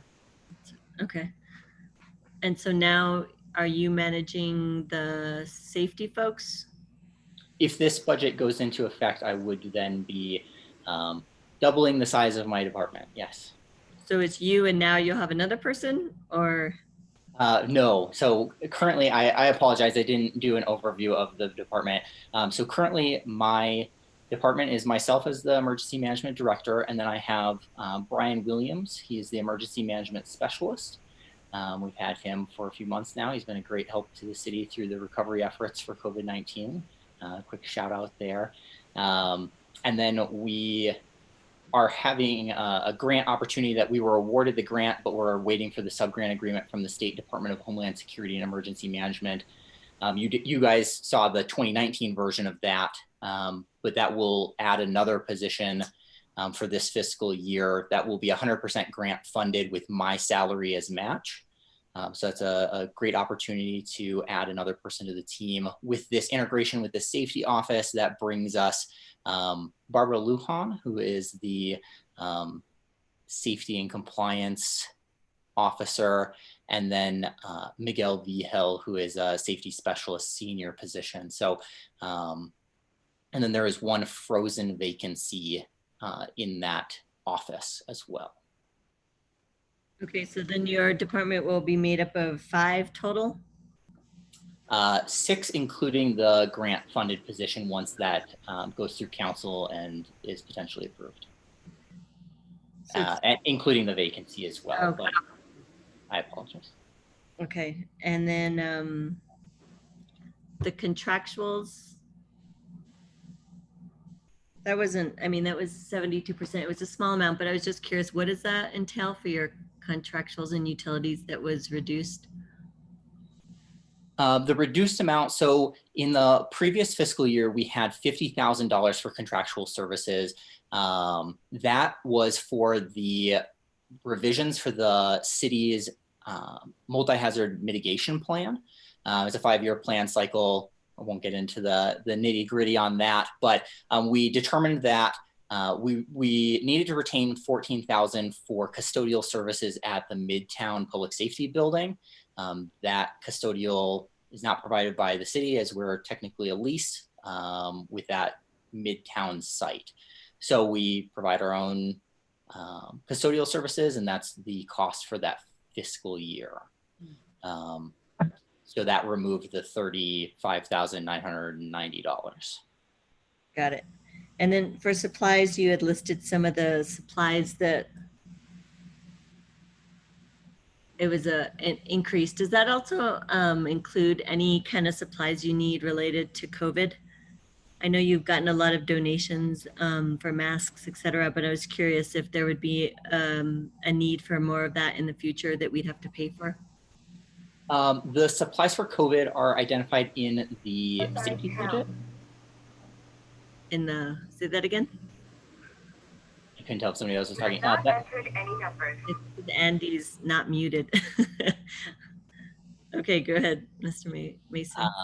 Those personal protective equipment would be identified also through the safety budget, as they're more in that PPE realm, but we are seeking the CARES Act funding for those dollars. We have a large portion of money allocated for accruing some of that personal protective equipment for any future spikes and just having our staff and constituents prepare. So does that PPE through the CARES Act also cover, I meant to ask this for fire, but for their staff? I don't have the specifics for everything, but it is my understanding that yes, those do cover some of the staff costs for fire as well. And police? Correct. Okay, that's good to know. And then other operating, you were kind of going into that, that reduction. And you said the majority of the 104,000 was travel costs and dues, which sounded a little high, but I was curious if there was some other line item that you didn't mention. Correct. Not all of that by any means. Previously, we were just a two-person department, so it was not. Some of that does come from grant funding, just taking it out of the budget right now, so that when we do get those grants, obviously we can't budget for them for the fiscal year because we don't know exactly what we're going to be awarded. But the way that my understanding is, the way that the software reads it is that when it tallies up all of these line items into emergency management, while perhaps I'm sending police and fire to a grant opportunity funded training, and it kind of ticks towards that tally. So it'll save what's been expended in my budget when I'm just kind of the fiscal pass-through of a pass-through grant entity. So the number does get a lot higher, and I can go into a few other, I don't know exactly, and perhaps the finance staff can tell me or tell us what exactly is in that other operating cost, but what I show is some of the software capitalized, $35,000 being reduced out of that, and data processing was removed as well because they weren't being expended upon in the fiscal year 19. I'm just trying to make sure that, like you said about being a pass-through, that there's certain things that come from like Homeland Security grants or DOJ grants. I don't know if they ever come through your department, but that they don't necessarily become a pass-through for things that we don't necessarily approve, like certain equipment. I don't think that that's the case, but I just wanted to make sure that that's not the case for you to end up being that intermediary for equipment that we don't think is necessary for other departments. And every grant that I have operated does go through City Council, even if it's under the $60,000 threshold, just because we want to keep you guys involved and keep you in the loop so that you guys can see the good work that we're able to do. So we do try to bring everything, all of those opportunities through as they come up. So does that tend to happen though? There's grants that are related to equipment that would be used by other departments, but you become the pass-through? If they are a grant through the state's Department of Homeland Security or through the Federal Emergency Management Agency, then yes, they do need my signatory. So generally, I am working in close partnership with police and fire as they've made that need aware. They've worked heavily with me on the application process and things like that, but I generally end up doing the quarterly reporting and any bars and requests that help mediate that. As an emergency manager, we help do those coordinating administrative functions for response agencies. And can you just give us an example of the kind of things that you end up becoming a pass-through intermediary that supports certain equipment or trainings or things that, can you just give us an example of the more recent ones that you've seen? Yeah, so most recently, unfortunately this year, the trainings have mostly been canceled, but the state Homeland Security grant program that provides funding for SWAT Type 2 trainings, which is for our SWAT team to be up to all the trainings that they need to be for refreshers and for initial trainings. Also gone through council was EOD robot, so for bomb disposal and detection, and then EOD and patrol canines. We received 2 of those units, and the trainings required for the operation of those canines through the 2019 State Homeland Security Grant Program. That was about $380,000. That's 100% grant funded, no local match for that one. And then for fire, we do things for trainings to make sure that the staff are up to speed on airport response. So that's a training course that we send folks out to, as we're not a jurisdiction large enough to set a fake airplane on fire outside of our airport. We do have to send people out for that training. So what you've described are basically you become pass-throughs for training opportunities, but are there any pass-through situations where you become, there are grants in terms of supporting certain equipment or supplies for other departments? The K9 units are considered equipment, and then that EOD robot is an equipment item. But as for specific supplies, not at this time. We are working on the non-regular grants for the COVID-19 pandemic. That is an opportunity to get supplies and mostly just the reimbursement of the expenses that the city is incurring. Okay, that's helpful to understand. Thank you. Thank you, Council. Councilwoman Lindell. Thank you, Chair. So the K9 unit, which we currently have, which we used to have, then we decided we didn't need, but now we have again. Did the funding for that, did that pass through emergency management?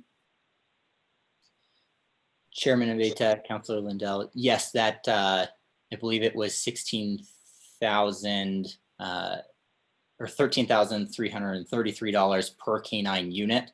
And we have two currently, so that's $26,666 that we are currently working on the reimbursement process for this quarter so that we can get reimbursed as quickly as possible. But yes, that funding, as it is, the State Homeland Security Grant Program is an entity within the New Mexico Department of Homeland Security and Emergency Management. They coordinate with local emergency managers. So that is a responsibility of my department. And I'm just curious, what does $13,000 buy for the K9 unit? It buys the K9 itself and a 6-week fully hands-on training so that the officer is able to appropriately handle that unit. So the officer is out of town for 6 weeks? Correct, and that training has occurred and they're fully certified. Okay. You don't know how, so what do we use K9s for? These questions may be better fielded for the police staff. That's fine. I'm happy to hold that. You don't need to answer. That's all I have, Chair. Thank you. Thank you. Councilor Rivera. Thank you, Mr. Chair.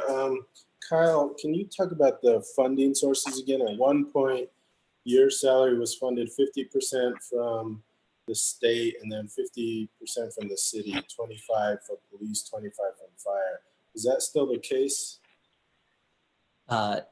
Chairman Abeta, Councilor Rivera, no, at I believe it was the fiscal year 2018 that the Emergency Management Department took over those responsibilities. The city started funding that position fully so that we could transition that grant to alternative sources. We ended up using that grant in the next fiscal year for building out the Midtown Campus Emergency Management and Emergency Operations Center. So that was about a $100,000 grant that we utilized to make those renovations. So in the future, that'll be how Mr. Williams' salary will work. I believe that's what you said his name was. Mr. Williams is funded through the city as well. We can't go backwards. Obviously, that becomes some plantation. So both of my staff currently are under the, or both of the staff in the department are city funded.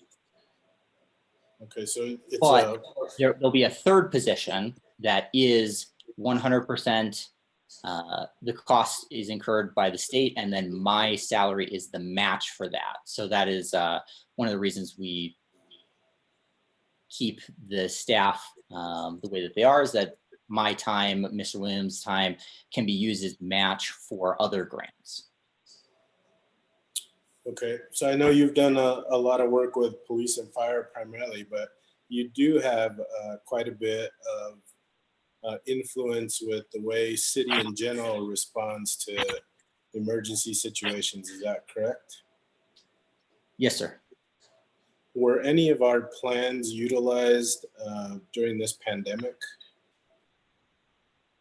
Councilor Abeyta, or Chairman Abeyta, Councilor Riviere. Unfortunately, the current emergency operations plan was drafted and approved in 2010. So during this initial phase, we were long before COVID-19 was here. I was working on the wildfire portion of the plan, and then community evacuations portion back when I was an emergency management specialist. At this time, we're working on documentation to make sure that the plans, when they do get updated again and come to you for approval through the council, that this is as accurate of a depiction of our real life emergency response.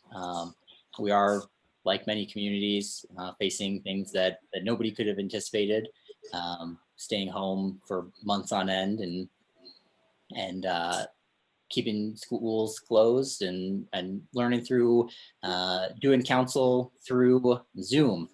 Nobody really saw that coming. But to answer your question, these plans are ever flowing, and no, we did not dust them off for the 2010 version, as the very small amount of information that was in there pertaining to pandemic was mostly related to flus. And when do you think they'll be updated to a newer version? We are currently working on that process through the emergency management coordinating group. That's representatives from each department. And we're obviously everybody's working on budget right now, but we are trying to shift that focus and keep the momentum that this pandemic has brought to emergency management and to emergency response. And I hope that the combination of the 4 departments into the community health and safety can help coordinate that response. I don't have a specific date in mind. It is quite a large document. We'll be trying to add as much as we can, but as it pertains to the pandemic section, we hope to get that section updated more quickly than that. And since the governor issued an emergency declaration as well as the mayor, are there other grant opportunities or funding opportunities that we're able to apply for? Yes, we are working on anything and everything that can be reimbursed through the state or through the federal public assistance funds. So that tends to be 75% of the cost that was incurred by locals, as long as it's a reimbursable expense. And then all of the other funding that comes up ad hoc through this process, we are hunting down and diligently applying for. All right, that's good to hear. And then lastly, I assume that the safety budget, I don't know what it was, in HR has followed the safety division, and now that budget will be part of your newly created division? Yes, fortunately so. We do get the budget associated with that, and I have a few more slides to cover that in depth. All right, I'll be patient. Thank you. Thank you, Mr. Chair. All right. So with that, let's go to safety. Go ahead, Mr. Mason. As you can see, the safety mission is focused more closely on the employees within the city. As a subsection of emergency management. Emergency management is the large, big picture citywide, but with safety being involved, we're looking a little bit more focused as well. Next slide. That being said, there was some personnel salary, wages, and benefits that we were able to account for, one being the frozen position. And then between the FY20 base and the 21 recommendation, there was also, I believe, $90,000 worth of discrepancy that was unaccounted for during previous transitions. If you know the safety department well, you know that they've been safety, they've been risk and safety, they've been under human resources, they've been a standalone department. So this budget here cleans up a lot of that moving forward. That also being said, they moved some of the contracts from other operating costs up to contractual and utilities. So that's for generally trainings to make sure that our staff are OSHA compliant and making sure that they are continuing up the educational requirements for any of the positions and the operations and equipment that they operate on a day-to-day basis to make sure that they're safe. One of the other changes you'll see in the budget is that workman's comp is moving from human resources to emergency management with safety as well. And you can see some of the changes there. The increase in contractual services is, I may have to defer to human resources on that one. This is a very new budget to me, unfortunately, but we are working through it and making sure that we spend the money appropriately. But you can see the changes there are generally reductions by 10%. Okay, Councilwoman Romero Worth. Thank you, Mr. Chair. Thank you, Kyle. Is this this particular department or division or whatever we want to call it, the result of the work started by our former city manager, Eric Litzenberg? Is this some of that thinking or some of that impetus? Chairman Abeyta, Councilor Carol Romero. To my knowledge, no. This is a proposal that I actually made in December of last year, was to combine these departments. City manager, Barbara Lujan, myself sat down in December of 2019 to talk about what this would look like. It's only become more and more prevalent that it is something that would benefit the city as we moved through COVID-19 and saw the vast amounts of personal protective equipment being distributed by my office, and working through the policy changes and all of the inner workings that safety and emergency management have through that coordination of a response. So I think that this change was in the making, but I don't know how far back. Perhaps former city manager Litzenberg did have some play in it at one point, or he saw this in a vision of his, but I never had any direct communication with him about this change. Okay, thank you, Mr. Chair. Mr. Chair, Councilor Romero Worth, to just answer your question, the safety office that had been in HR was the creation of the work that former city manager Litzenberg was doing that lived in HR. And now that as an entire entity is moving under emergency management. Okay, Councilwoman Villarreal. Thank you. Kyle, you said you weren't quite sure. Is there someone that could answer what the workman's compensation contractual increase was, or that line item is, what it entails?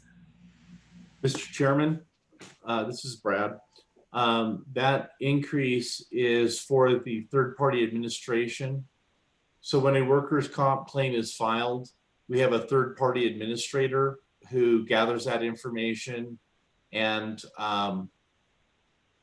they process the claim, determine what's what, and make sure everything goes through properly and that the vendors are paid. That's a small increase in their fee. What's the rest of the amount? That is that contract. The 78,000 Yes, is the full contract for third-party administration? correct. Got it. Okay, thank you. Councilwoman Vihil Coppler. Thank you, Mr. Chair. I'm thinking that this new division, including the city safety department or division, is a good thing because it's more suited to Mr. Mason, suited to your skills. And I'm wondering, because of that, what's your philosophy? Now you have this new role that you're undertaking. And so you're responsible for overseeing City of Santa Fe and its safety practices and such.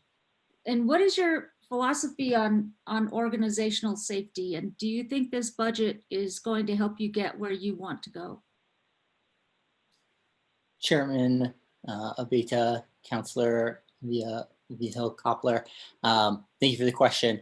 I'm strongly in favor of, from the top down, we show safety. If you see your manager not handling a forklift in the way that they ought to be handling a forklift, that's going to negatively affect the people that report to that person. So I think just making sure that we have a good reporting culture so that folks know that when they come to safety or emergency management, that they are being taken seriously, that when they know that they have the confidence that something is going to be done, regardless of whose fault it may or may not be when it comes to the accident, whether I know I should have been wearing a hard hat and I got hurt on the job.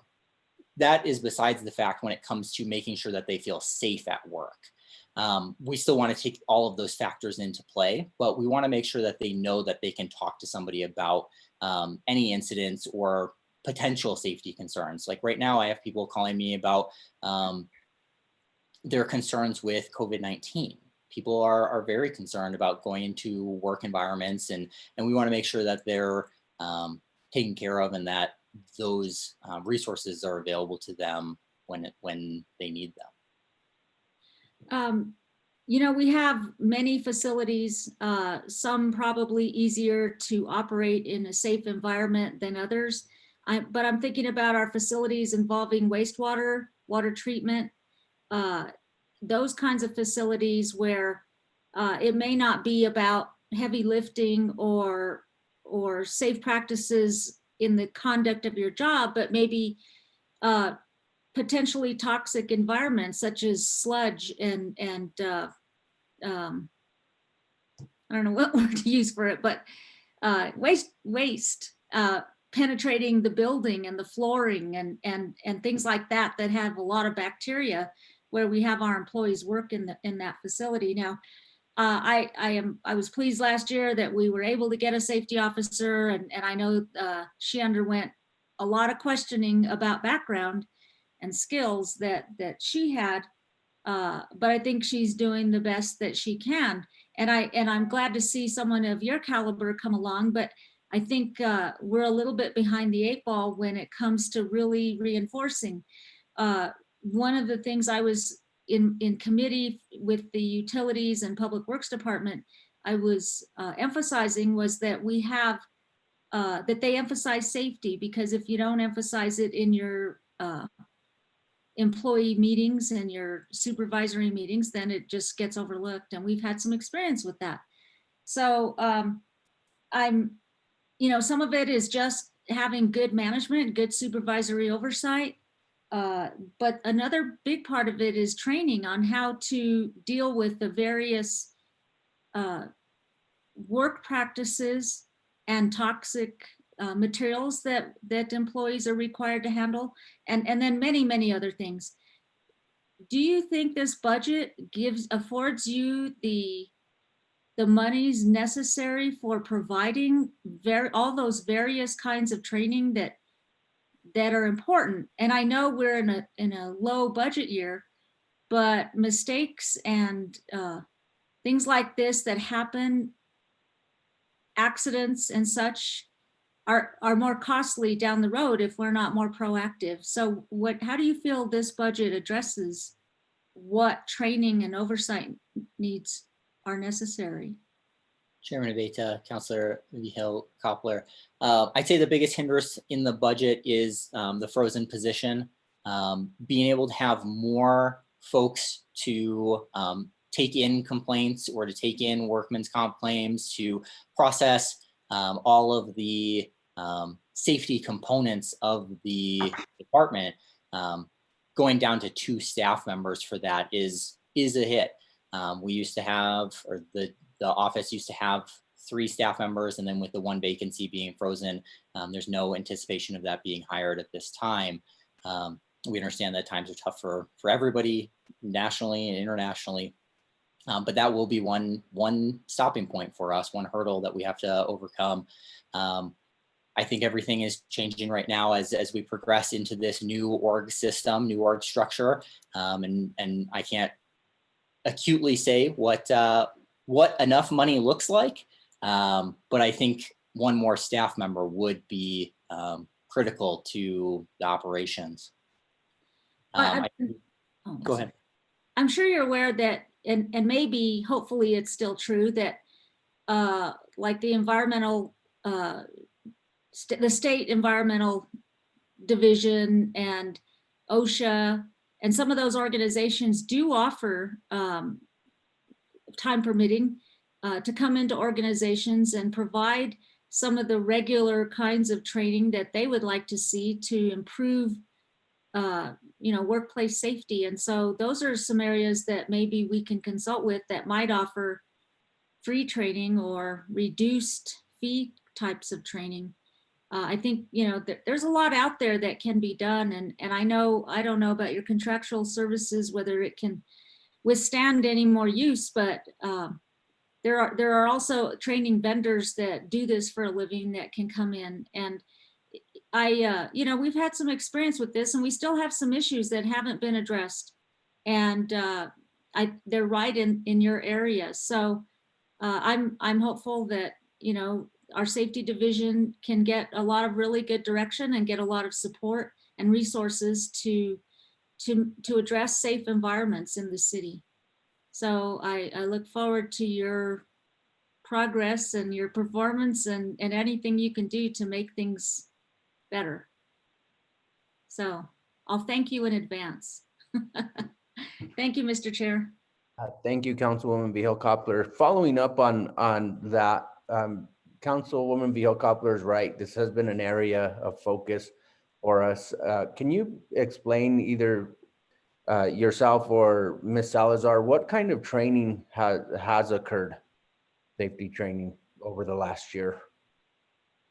Mr. Chairman, that's a really good question. I'd really like to commend Barbara Lujan and Miguel Vigil on the tremendous job that they've done putting together a training program and developing policies, visiting departments on safety concerns, addressing safety issues, having regular meetings with the union and with the city manager. They worked very closely with the Santa Fe Community College to provide OSHA certified training, and several of our city employees became OSHA certified during the course of this last year, thanks to all the hard work and dedication that they put into really improving the safety division or section and the trainings that are offered to employees. With this budget in front of you, there's approximately $209,000 allocated for safety training. And I know Ms. Lujan is working very diligently with some of those vendors to begin the training. She's corresponded through email. A lot of them are doing not the hands-on training, but the ones that can be done virtually. She's working on those schedules, as well as also working on the hands-on training for our public works and public utilities departments. And again, working with the community college to also do that. And Mr. Vigil obtained his defensive driving certification. So now we have an internal resource to train our employees internally. And so that's a great accomplishment. He did it in a very short window of time. So that's a great job and great resource for the city to have that internal resource. Okay, thank you. I don't see any other hands up. Is there a motion regarding the emergency management and safety budget?